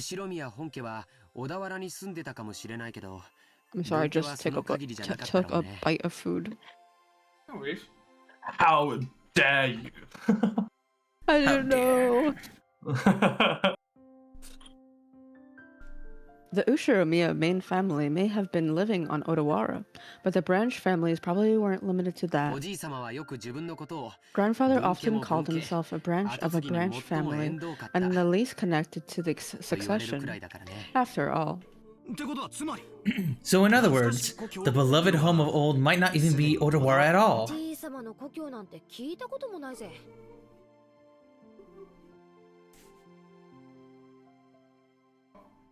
I've never even asked about grandfather's old home. And he probably wouldn't give it away if I did. If the so-called beloved home of old isn't referring to the Ushiromiya family's roots, then the Odawara theory is wrong from the beginning. Of course, this doesn't prove all possibilities that it was Sogakishi. For example, he could have lived in Odawara when he was very young, but then moved far away later.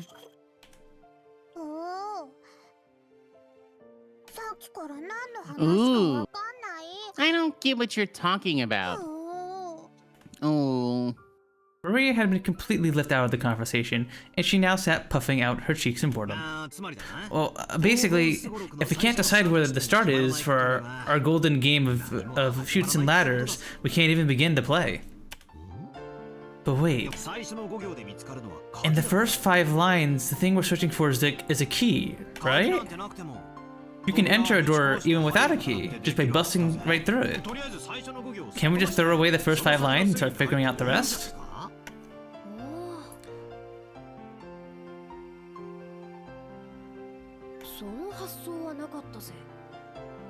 Oh, I hadn't thought of that. Oh, well, we're just killing time anyway. Let's hear the rest of your reasoning.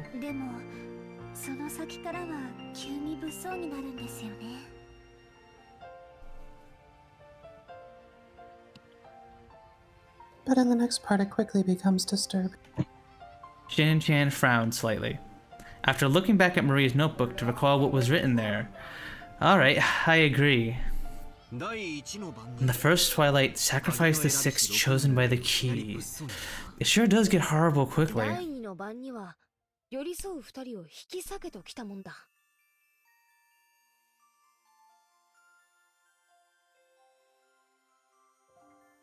Roused.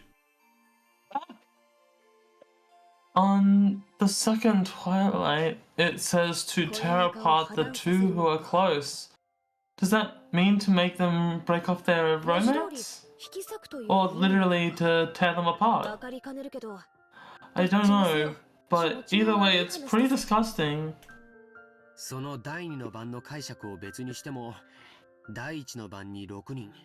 Even if we ignore the meaning of the second line, on the first twilight it's 6 people, and on the 4th through 8th twilights it's 5 people. So at least 11 people must become sacrifices.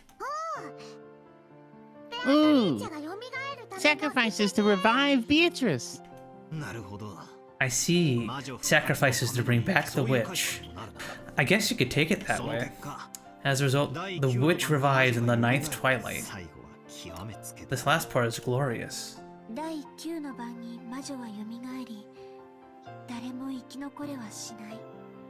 On the 9th twilight, the witch revives and none shall be left alive. So everyone dies in the end anyway.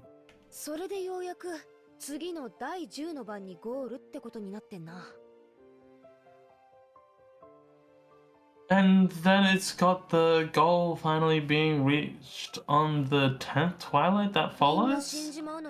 Not sure how anyone shall reach the Golden Land if everyone's dead. It seems to allow for different interpretations as to whether or not the traveler who holds the key would be included in the none shall be left alive part. But there's something pretty interesting written at the end. The lines about how, after reaching the goal, 4 treasures shall be given by the witch. 1 shall be all the gold. The problem is the next one. It said she'll resurrect all the dead people's souls, right? Doesn't it seem like this refers to everyone that died in the earlier lines? If you put it like that, the next one, the part about even reviving the love they possess, might be referring to the pair torn apart on the second twilight. That's right. And the 4th one refers to the 9th twilight. The 4th treasure is putting the witch, revived in the 9th twilight, back to sleep again.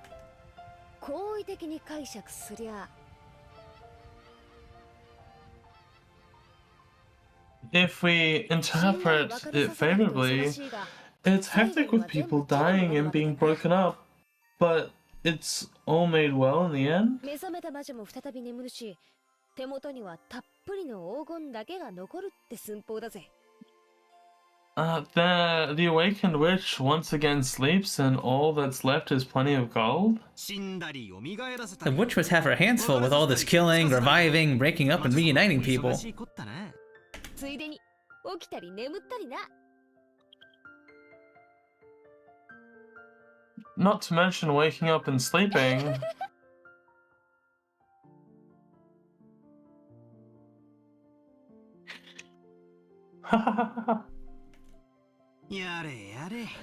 Oh well, just when the tale of the hidden goal was getting interesting, as soon as the witch's story is tied in, it quickly gets pretty shady.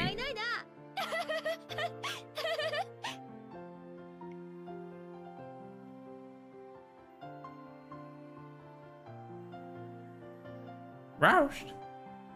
Ah, no kidding. I laughed along with Jessica. After all, a witch is just ridiculous. Of course, once we started laughing like that, Maria, who believed in witches, got angry. Ooh, witches are awesome. They can do anything with magic. Even kill. Even bring back to life. Even give love. Even take it.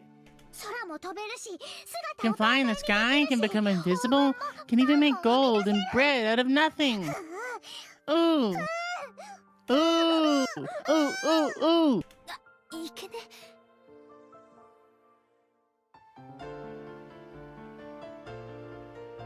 Rick, oh no. My bad, it's just a joke. Jessica apologized, sticking out her tongue, but Maria didn't accept it. She grabbed her notebook back from my hands and, opening it to other pages, tried to prove that witches existed. Those pages had colored illustrations of witches drawn on them, and conveyed the fantastical image Maria had of witches well.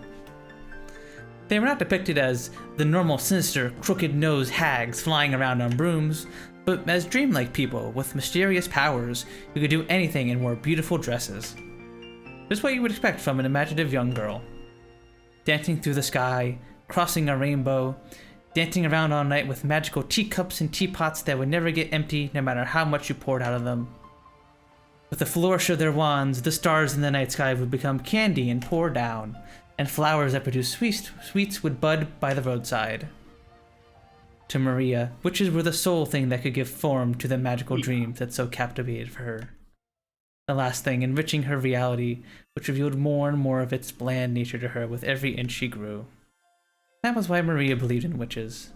She didn't want that dream to be insulted. And for that very reason, nor did she want the epitaph which affirmed the existence of witches to be insulted. Because the witch Beatrice is Maria's dream. To Maria-chan, this is not something that points to the hiding place of the gold, but magic to revive the witch. So it was the single bridge between Maria and the witch. Maria was very angry and clung onto George and Nikki. Jessica and I scratched our heads and apologized. It may not be possible to smooth things over again like the time she got mad in front of the portrait. Maria didn't want to be easily consoled. As Jessica and I hung our heads, wondering what we could do, Shan timidly opened her mouth in our place. Maria-sama, did you know?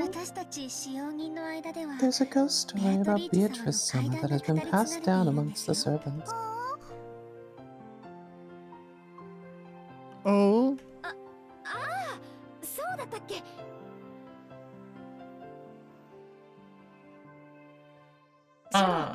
Yeah, that's right. Shannon, tell us about it.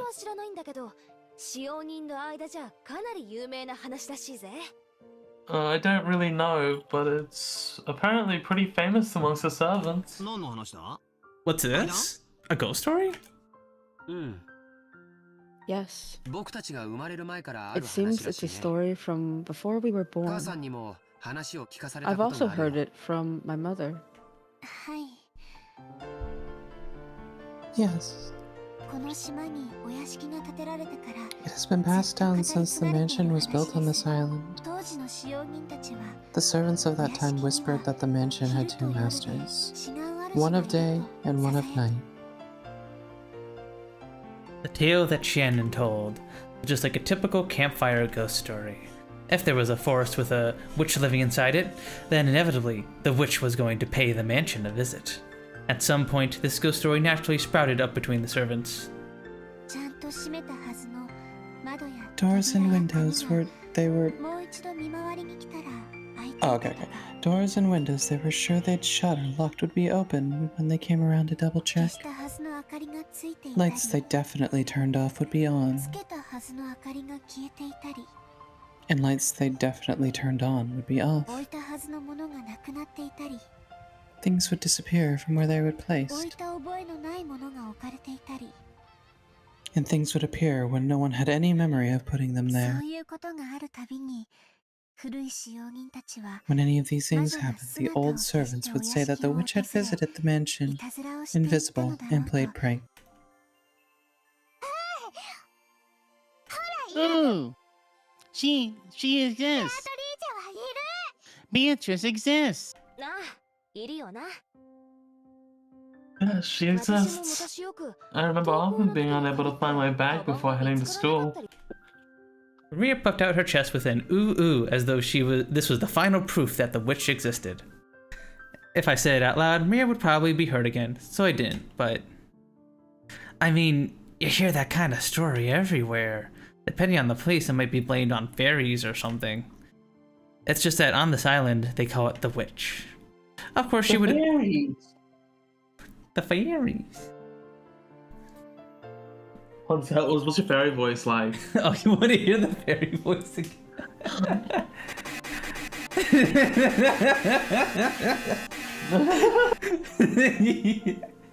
I think we can do without it. Not even for a little bit.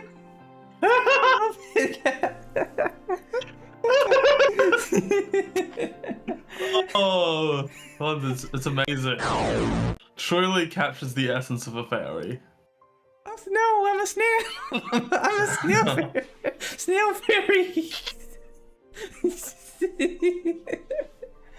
I'm a snairy.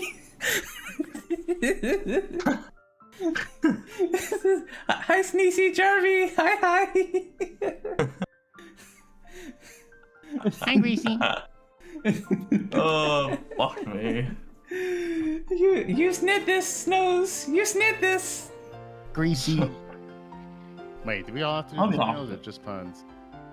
If We you guys don't have to do the snails if you snon to, but if you really don't want snon to, then you don't really have to. Hey, Greasy Snarvy, are you snowing the SnitchCon? Sneer? 2096? Nunny Snicks? No. No.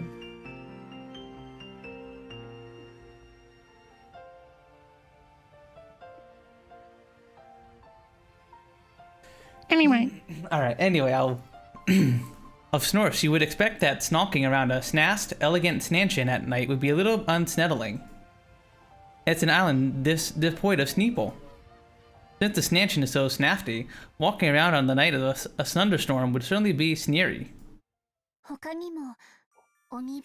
In addition, some servants have also seen the will-o'-the-wisps and glittering butterflies dancing around.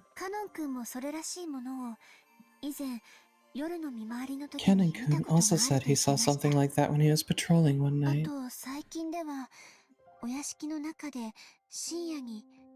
Recently, the servants have been talking about strange footsteps inside the mansion near midnight.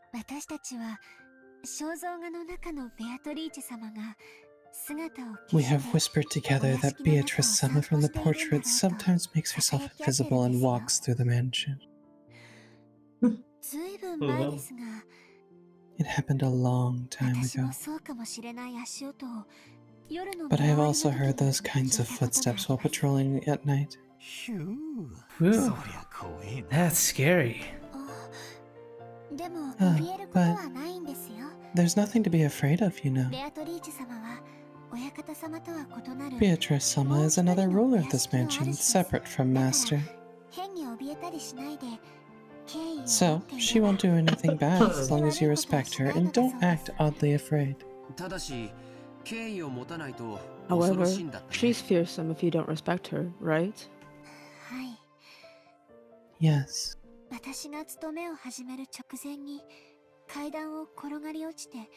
heard that someone who quit just before I began working, after falling down the stairs and receiving a large injury to their back,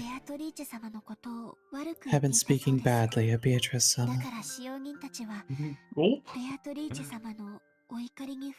Because of that, there was a rumor between the servants that Beatrice-sama's anger had been brought up down upon this person.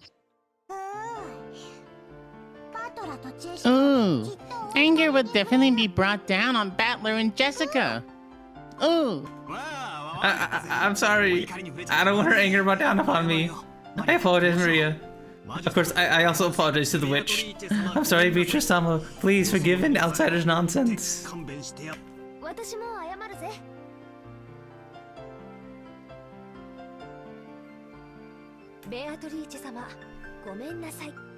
I'll apologize as well. I'm sorry, Beatrice-sama.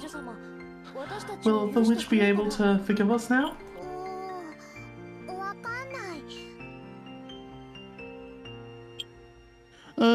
I don't know.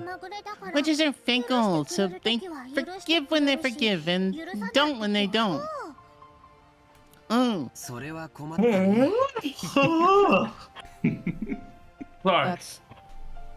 That's no good. That's no good. Maria-chan, isn't there some kind of charm that could prevent Battler-kun and Jessica-chan from having Beatrice-sama's anger brought down upon them? Maybe something to ward off magic. By relying on Maria, who was proud of knowing the most about witches, George was trying to revive her self-esteem. I was once again forced to admire his ability to comfort children. After crossing her arms and pondering seriously as to whether there was some charm capable of protecting Jessica and myself from the witch's wrath, Maria began flipping through the pages of her notebook. I had thought it was just a simple scribbled diary, but it turned out there were also many pages that looked like they had come from a book on black magic. She was intently comparing several such pages, onto which had been copied what looks like magic circles. It looks like that black magic hobby wasn't limited to grandfather alone. Perhaps she had finished her research. She vigorously closed the notebook with a snap, threw it into her handbag, and began fishing through the bag's contents. It seemed like various jumbled up things were in there. For a while, she continued to take out various pieces of junk, although they were probably important magical items to her, and repeatedly throw them back in, saying that they were wrong. It looked a little humorous, almost like Santa Claus deliberating over which present to give. Finally, it seemed that she had excavated what she was looking for. With a face unimaginably brighter than the difficult expression she had worn until now, she stuck them out to Jessica and me. Ooh. As I reached out to grab it, I noticed it was a very cheap-looking charm. It looked like a bracelet made from a plastic rosary, with a scorpion motif medal attached. I mean, you often find cheap accessories that correspond to constellations. Felt like a gift you might win at a crane game at an arcade. I bet it looked like something like that. There were two. Probably one for me and one for Jessica. However, considering the odd fact that there were two of them, they looked like cheap manufactured goods. It was quite hard to think of them as magical items.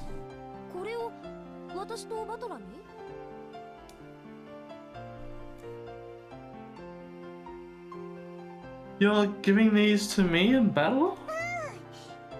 Ooh. With these charms, even Beatrice is no problem. Because the scorpion has the power to block magic. Huh? Really? Didn't think scorpions could do that. Ooh, Battler doesn't believe. Ooh, ooh, ooh. I had inflamed Maria again because I said too much. Maria took out her notebook again and turned and pointed to page after page, going on and on about how the scorpion had holy power and had been drawn on magic repelling magic circles since ancient times. I've heard about that from some of the younger servants. Something about how the scorpion is drawn as a magic repelling symbol in sorcery. へえ、そうなのか。Huh, really? サソリは悪い魔法や最悪から守ってくれる。 Ooh, the scorpion protects against bad magic and disasters, and emerald brings peace to the heart. だから二重 So it has double the effect. Ooh. 本当だ。 It's true. サソリがエメラルド The を抱いて scorpion 守 is ってる wrapping ね。 around an emerald, protecting it. なるほど。これは I ご利 see. 益があり That そうだ seems よ。 very useful.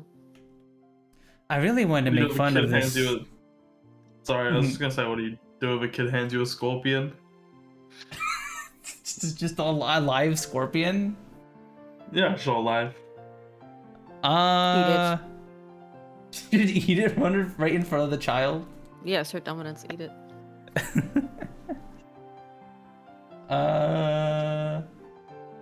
I guess I'd probably just like try and put it down or something. I don't know. Do scorpions like to crawl up your arm like geckos do? Or would it I know just they sit crawl there? on feet, but I don't know if they crawl on hands. Hmm.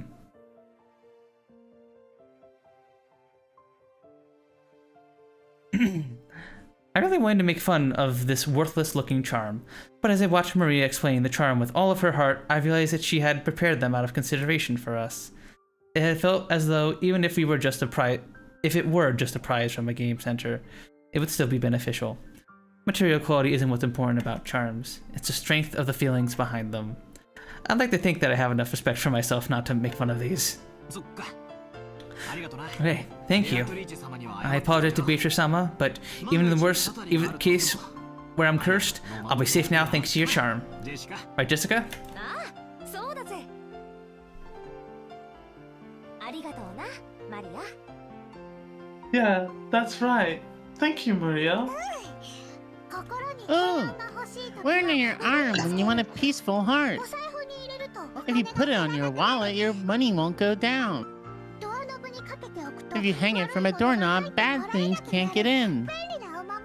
A really useful charm. それはすごい効能ですね。 What an incredible effect. マリア様が自信を持って進めるお守りなら、きっと頼もしいものと思います。 If it's a charm that Maria-sama can recommend with confidence, I am sure it will be reliable. As Shan-chan tapped her hands together lightly, Maria stuck out her chest. She was completely cheered up again. If it would keep her in this good of a mood, it would probably be worth it to let Maria lead the discussion for a while longer. When you think about it, she had shared it in our excitement when we talked about the gold hidden location, so I think she had gotten a little bored. While eating the cookies Kumasawa-san had baked, Jessica and I asked Maria about this and that about black magic. Maria happily chatted away in response to our questions. For each one, George, Nikki, and Shan-chan would act surprised and agree with everything she said. The color of the clouds in the sky grew progressively heavier, as the cousins enjoyed communicating freely after 1 year separation.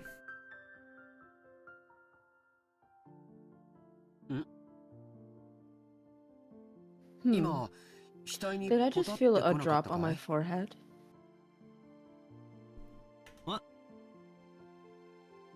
Huh? You might have.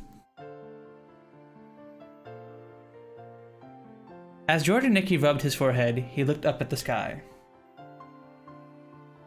Considering the color of the sky and the dampness of the air, the raindrops could have easily started falling down at any moment. It also seemed like the wind had gone a little stronger. Ooh. I didn't feel a drop. I'm the only one. Ooh. Calm down. Neither did I. Anyway, I'm sure it'll rain so much tonight that everyone will get the same amount of raindrops.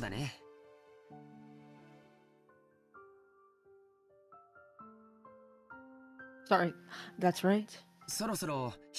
Maybe we should head back soon? Shan-chan looked down at her watch. It may already be well into the evening. も仕事に戻る時間かよ。 Time to get back to work already? はい Yes. 皆様と一緒で楽しい時間を過ごさせていただきました I enjoyed this time spent together with you all. ありがとうございました Thank you very much. 熊沢さんにクッキーをごちそうさま Hello, って伝えてね。 Kumasawa-san. Thanks for the cookies. さあみんな、片付けを手 Alright, 伝おう。 everyone. Help out with the cleanup. Shan Chan declined our help, saying that this was a servant's job, but picking up a dropped fork before the waitress has to is like my purpose in life. We folded up the blanket, gathered up the trash, and helped clean everything up. Ooh, the trash is getting away. Ooh, ooh. Oh no, it isn't. I'll grab it before you. Ooh, I'm gonna get it. Ooh, ooh, ooh. 靴を濡らすなよ。怒られるぜ。 Maria, don't get your shoes wet. You'll get in trouble. To Maria, chasing after some trash that the strong winds had sent flying was just like an extension of our playing time. By the time we finished cleaning up, the wind had started blowing very strongly. It looked like a good chance to head 皆 back. 様のおかげで助かりました You all really helped me あ out. りがとうございました Thank you very much. もう本当に時間がないみたいだね。 It really looks like you're out of time. 先に戻っていいよ。 It's alright if you head back first. Nikki perceived from her hurried appearance that very little of her free time was left. レンジさん、時間には厳しい人だからな。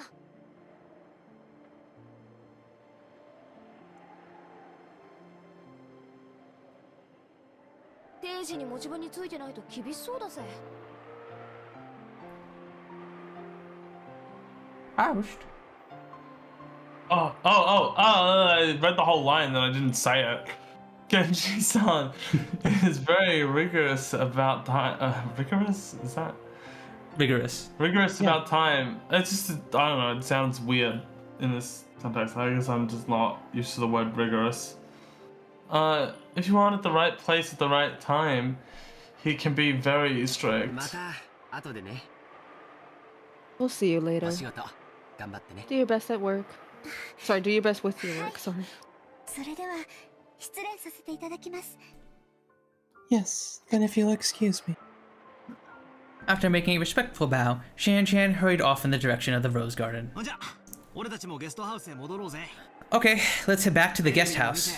We can watch TV or something and relax a little. Ooh. Watch TV. Watch TV. なら Ooh. 決まりだな。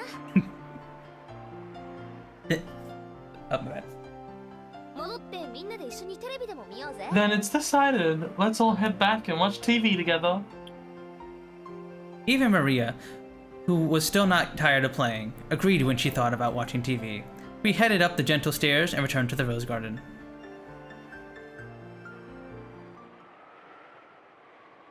The wind had become very strong, and roses shook through the garden like ripples on water.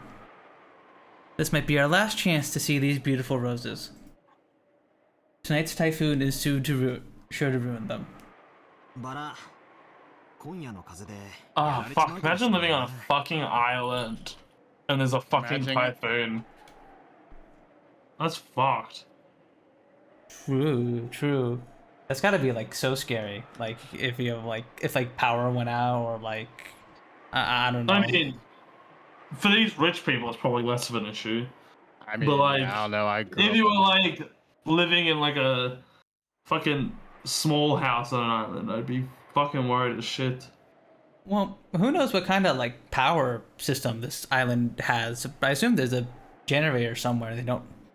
I don't know. Would they have it? generators?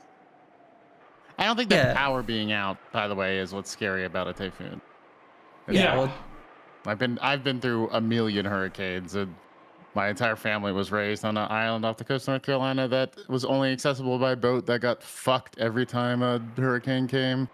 And it wasn't the power being out, it was the fucking everything else. My mom has a famous story about her grandfather dying the night before a hurricane, and they had to stay in the house with the power out with his body and all the older women in the family have to mind the body when someone passes. So there's just like always an old woman sitting in the living room with her dead grandfather. What the fuck? And I was like, that's spooky. That is very spooky indeed.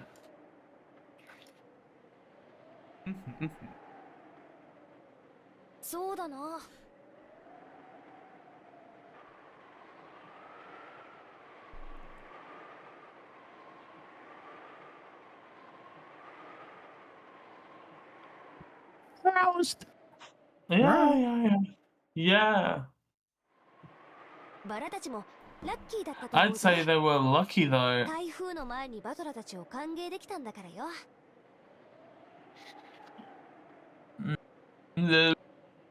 After all, they got to welcome all of you before the typhoon.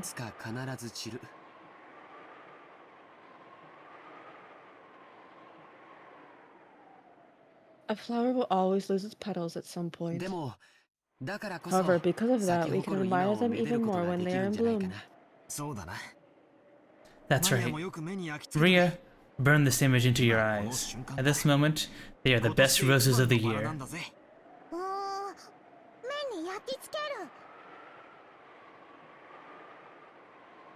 Oh, burned in the eyes. Right then, Maria suddenly clapped her hands. Looked like she had remembered something. My rose. The typhoon will send it flying. Oh. Oh, you mean that unhealthy rose George and Nikki marked with the ribbon? I think that Maria remembered where the rose was. She ran at full speed. The rest of us followed her.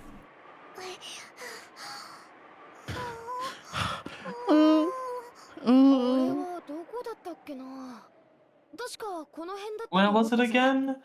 I'm sure if it was somewhere around here. We searched everywhere around the area, but after all, it was only a single flower amongst all of these roses. Even though we knew it was somewhere close by, it wasn't proving easy to find. The winds that made up the front lines of the typhoon were making the roses throughout the garden undulate. It was almost like it was teasing us by making the location of Maria's rose impossible to find. Maybe it wasn't here. Let's try spreading out a bit in our search.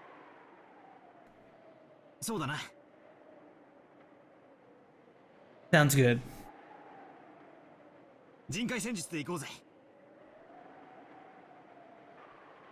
Sounds good, let's go for strength in numbers.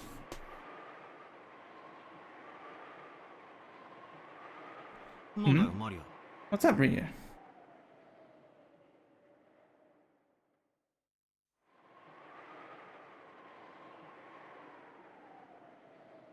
As we made the split-up search, Maria tugged on my jacket with an unhappy face. I felt like her intention was to stop us from going to another place. What is it? What happened? Oh. My rose is here. It's here. But it's not actually, is it? Maybe it was on the other side of the flower bed. If we all look, we'll find it fast, right? Oh, it's here. My rose is here. Look for it. Look for it. Oh. Maria stomped her feet in irritation. She was pointing at the spot, saying it was definitely there, yet it actually wasn't. And yet, if we were to go search elsewhere, she got mad. We were at a loss for what to do.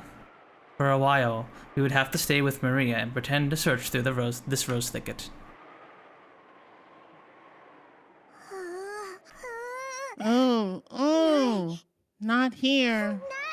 Not here. Not here. Oh. Maybe she's saying that it should be here but isn't. Maria became increasingly ill-tempered. Oh man. Maria is really losing her temper.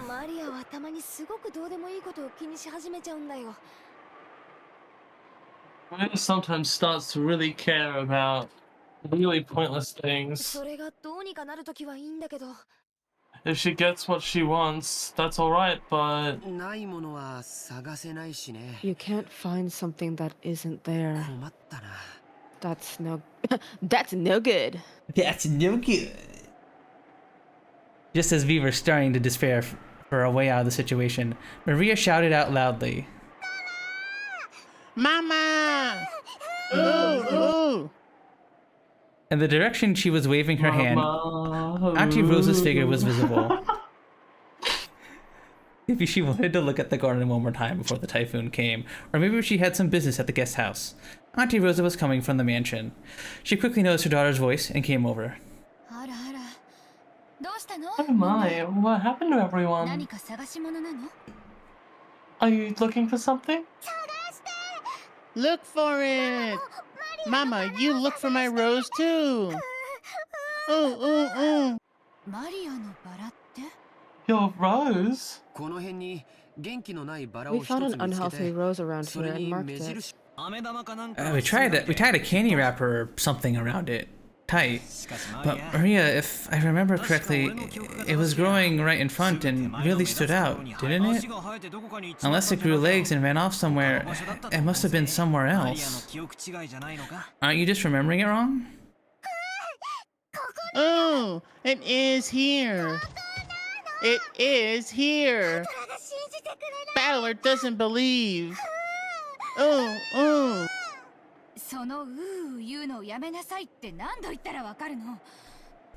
For the umpteenth time, will you please stop that ooh nonsense? Mama will look for it, so stay quiet. I was a little surprised to see Auntie Rosa, who I'd ever seen as gentle, get angry. Auntie Rosa began searching as well, so we went along with her for the time being, but we were already more than sure that it wasn't around here. And so, Auntie Rosa also realized, very quickly, that it wasn't here. They trimmed the rose, they cut it. It was unhealthy. That's one thing, that was the one they had in the food. They used the fucked up rose. The rose isn't here. Did you mistake this place for somewhere else? There are so many roses around here. Ooh! Ooh! That's wrong! It is here! Mama doesn't believe! Ooh, ooh, ooh! I do believe you, that's why I'm searching. But it isn't here. Ooh, ooh! But it is here! It is here, but it isn't! Ooh, ooh, ooh! Then someone must have ripped it out. Just stop whining like that. Oh, oh, oh! Who ripped out my rose? Who? Give it back! Give it back! Oh, oh! Oh, oh, oh, oh! Wow, Mel, you're so good at doing that. Oh!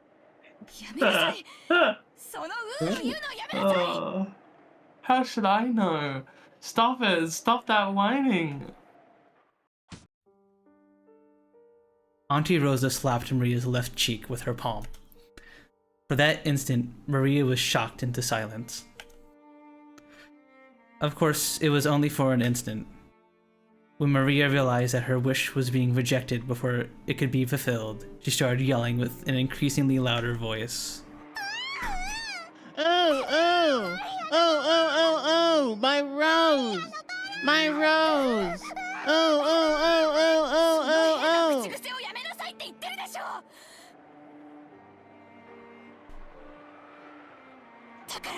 Didn't I tell you to stop that weird habit? That's why all the kids in your class make fun of you. Cut it out. Once again, her palm slapped Maria's cheek. This time she didn't go silent. She choked as she started crying and began to bawl in an increasingly louder voice. Auntie Rosa was clearly irritated and lifted her hand once more to try and shut her daughter up. Auntie Rosa! Now, she's just a little kid. There's no reason to get so serious. I attempted to intervene with a forced smile, and my hands clasped together. But the deadly serious look I was thrown by Auntie Rosa taught me quickly that I shouldn't butt in. I'm sorry, would you all return to your room for a little while? Your auntie needs to have a little talk with Maria. Oh! Nobody believes in my rose, even though it was here. Oh! Look for it! Look for it! Here it was! Oh! But it's not here. Then you must be confusing it with somewhere else, mustn't you? Oh! It is here! It is definitely here! Oh! Then it has disappeared. Give it up. Why? Why did my rose disappear? Why? Oh!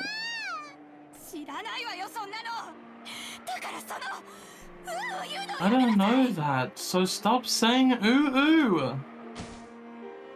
Auntie Rosa once again raised her hand and, overrun by emotion, slapped Maria's cheek. It was so strong and knocked Maria over. Hey, Auntie Rosa, even if she's your daughter, you shouldn't be violent like that. I stepped in between them to protect Maria, who was still on the ground, crying ooh. I know that problems between parent and child are none of my business as an outsider, but I wasn't brought up to just silently observe something like this.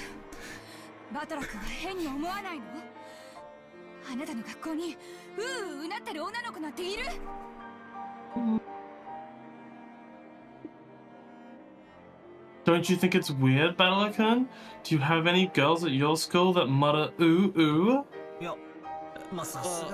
I am in high school, but for an elementary schooler, I think saying ooh is pretty cute.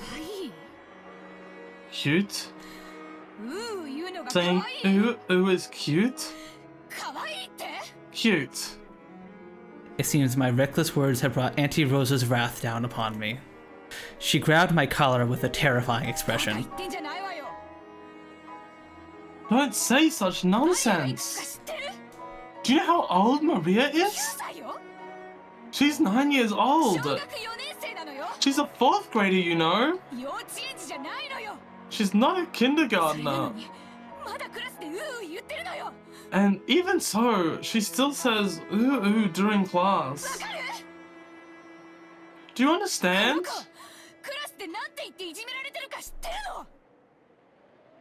This kid, do you know what they say about her when they bully her?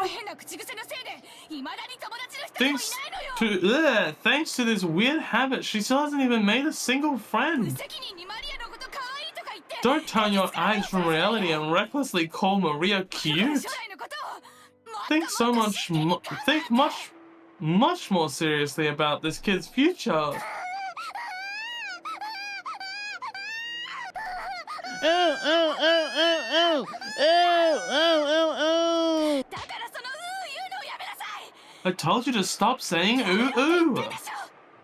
Didn't I tell you to stop it? Auntie Rosa struck Maria's quivering head from which an increasingly unsatisfied voice was rising. I tried to stop her, but she thrust me away. My back collided with George and Nikki. Someone's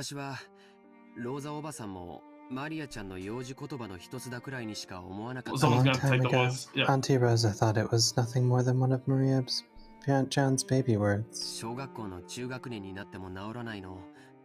But she is now midway through elementary school, so the fact that it hasn't been fixed has bothered her a lot recently. It's not like it matters what kind of words she uses.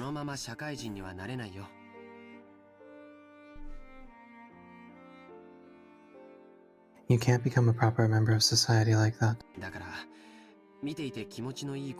So even though it's not a pleasant scene to watch,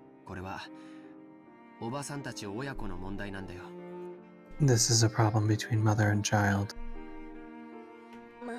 私もこの言葉遣いのせいでよくお袋に怒られるけどよ。Well, my mom's always giving me hell about how I speak too. If you look at it that way, maybe an outsider shouldn't interfere with this, even though it's painful to watch. Father, didn't you ever have any bad habits as a kid that you couldn't fix and got you in trouble? Well, one or two.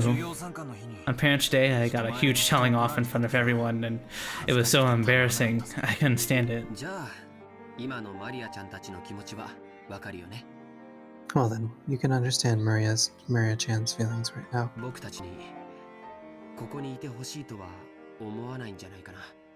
I'm sure she doesn't want us to be here right now. Do you understand as well, Jessica-san? Chan? I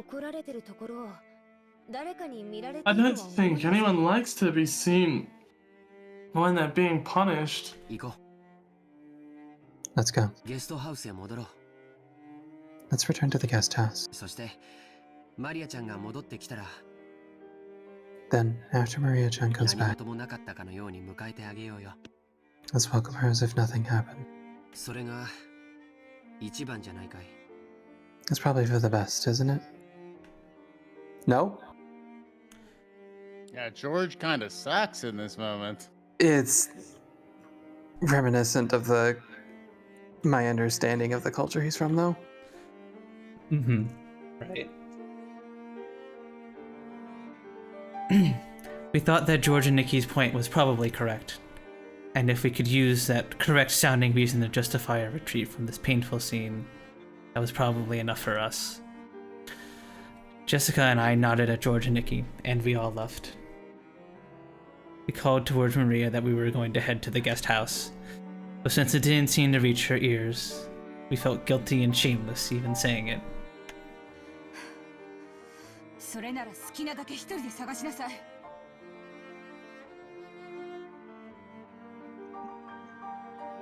In that case, look by yourself as much as you want. Mama doesn't care. Oh, look for it! I'll look for it by myself!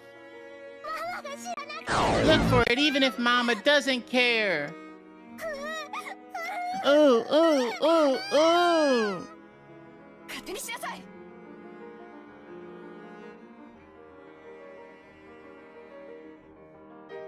Have it your way. After blasting her with those last few words, Rosa spun on her heel and quickly returned to the stanchion. Maria probably viewed that as a cold, hurtful gesture, but from Rosa's perspective, that was not her intention. It's because the sand which had so emotionally struck Maria's cheek was still numb. It was because if she stayed there screaming... Can you not? No, there's no way we're doing the snail thing for this moment. Oh. If she stayed there screaming, she might again be taken over by her emotions, continue slapping her daughter's cheek over and over. After Rosa left, only Maria was left in the rose garden, all alone. The wind began to blow stronger and stronger, and every once in a while, a raindrop would fall on her forehead. However, Maria couldn't leave that place. Not until she found that poor, withering rose. It had definitely been there, and yet it wasn't there. Even though she knew the place, even though how vast it was, and though this was it wasn't there. Maria, while bitterly staring at the place it was supposed to be, thought frantically, maybe the angle I'm looking at from is wrong. Maybe the height I'm looking from is wrong. While gazing at a single point, Maria repeatedly changed her position and continued to stare. The wind was getting increasingly stronger, but Maria kept on looking for that rose in front of the flower bed.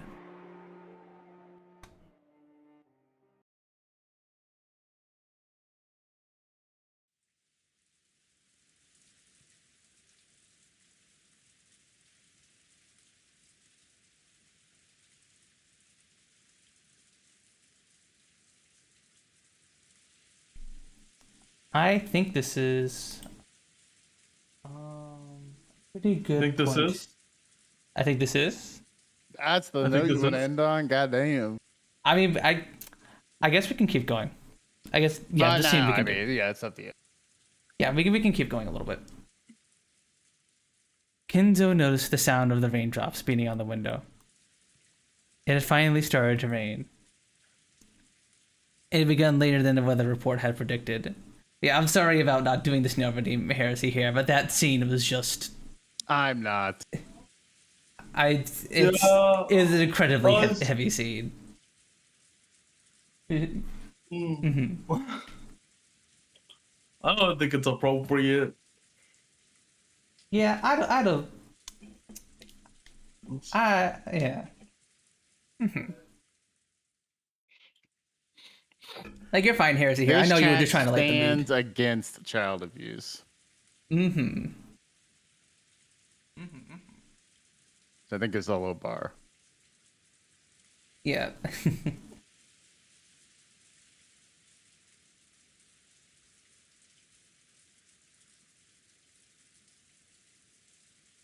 Is that what is happening? Yeah, no. Yes, the woman was beating her child because her child had like basically an autistic like tic, and she was beating her child because she wouldn't stop doing it.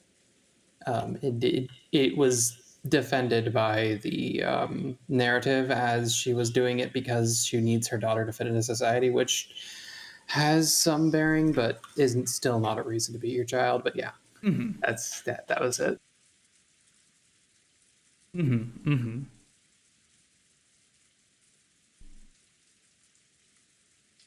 Yeah, no, that was definitely not okay for Rosa to do. And Beatrice. Yeah, anyways, Beatrice. Your BB keeps popping up? Does it? Oh, well, that's because I'm doing a monitor capture for this game. So whenever I click out of I'm doing a monitor capture, and for some reason when like I click out, it's weird. Like I don't know. Yeah. It finally Kenzo noticed the sound of raindrops beating on the window, and it finally started to rain. It had begun later than the weather report had predicted. Kenzo, as if being summoned by the sound of the rain, approached the window. The sound of the rain is a sound of silence. The sound feels quieter than any silence, and makes humans remember that, in the end, they are alone from what they are born, from when they are born to when they die. What the fuck? Is that what rain does? I guess. I mean, I find the rain kind of soothing. I don't know. Yeah, I don't feel like I'm alone forever. I don't feel like existential dread when I look at the rain.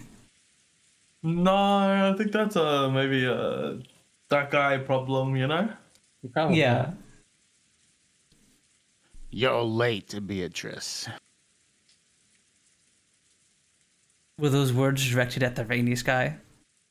No one could be seen in the direction of Kenzo's gaze. So, shall we begin? Our banquet of miracles. In this very moment, this island has been cut off from the world.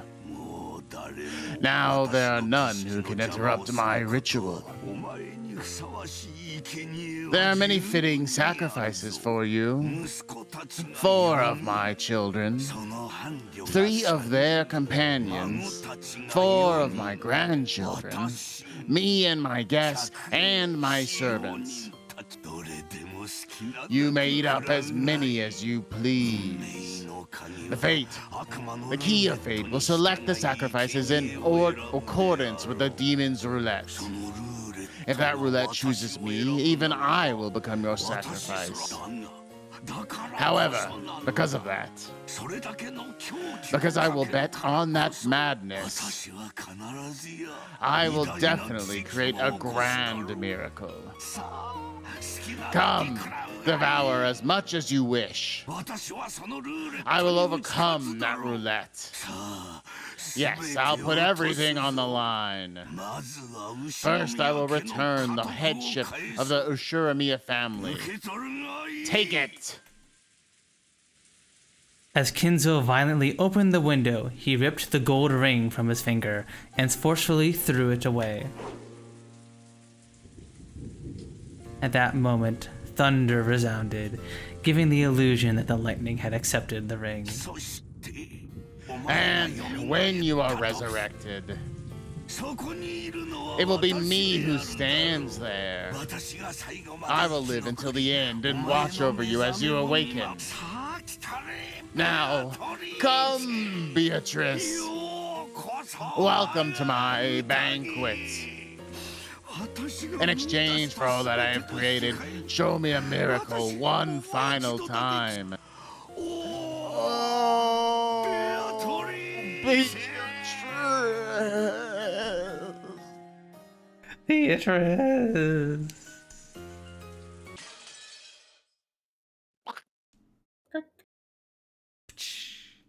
Show me a banquet.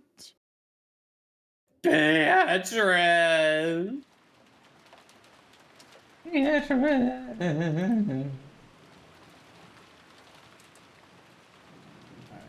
I think this is a good point for us to stop here. We are in between scenes and we are reaching 12 p.m. So we shall be stopping here for tonight.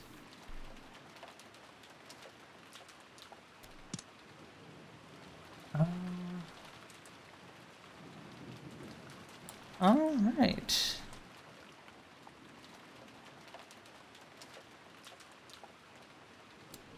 Well, yeah, next Tuesday at 8 p.m. EST, we shall be continuing from where we left off here.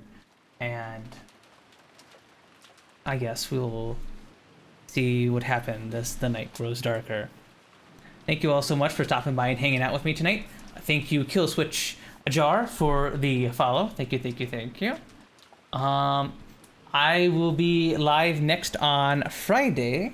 Continue playing Scarlet Hollow and voice acting that. I've been having a lot of fun voice acting that horror visual novel. It's been super duper fun. And then on Saturday we'll be continuing our Factorio Space Age playthrough. We might be able to actually get to the Space Age stuff next stream, maybe. I ended up Purple Science last time, so maybe. And yeah, thank you all once again. Thank you. Where now? Who shall we raid? Your mom. Yes. Got him. Gotcha. Got him. I see Kyrie's live. We'll send you all over to Kyrie. We'll send Kyrie our love and support, everybody. She's playing Dino Crisis. A dinosaur with a card. Did she finish that other game? The mouse one? Yeah, she beat Mouse BI. Sick. I kind of wanted to play that. I was watching her play that a bit as well. That looked pretty fun. Like, gameplay-wise, I think I would like it, but I really don't like the theming. I'm not too intrigued by Mickey Mouse theming. You don't like the old American cartoon style? It's very bendy core to me, not really Mickey Mouse. I don't know what that is. Bendy and the Ink Machine? You probably wouldn't like it if you didn't like that game's art and you don't already know. I like Bendy and the Ink Machine. I don't know what that is. It's the machine of ink that Bendy has. Okay, I'll look it up. Because that means nothing to me. Bendy and... Bendigo and the Ink Machine. Bendigo. It's an indie horror game, and I don't think you consume much indie horror stuff, Rose, so you probably wouldn't know about it. Well, I have seen this. I think I watched maybe Markiplier play this. Sounds But right. no, I wasn't too intrigued. Alright, I'm gonna go send you over to Kyrie, go send her my love and support, and I will see you guys on Friday. Bye bye, everybody. Bye bye.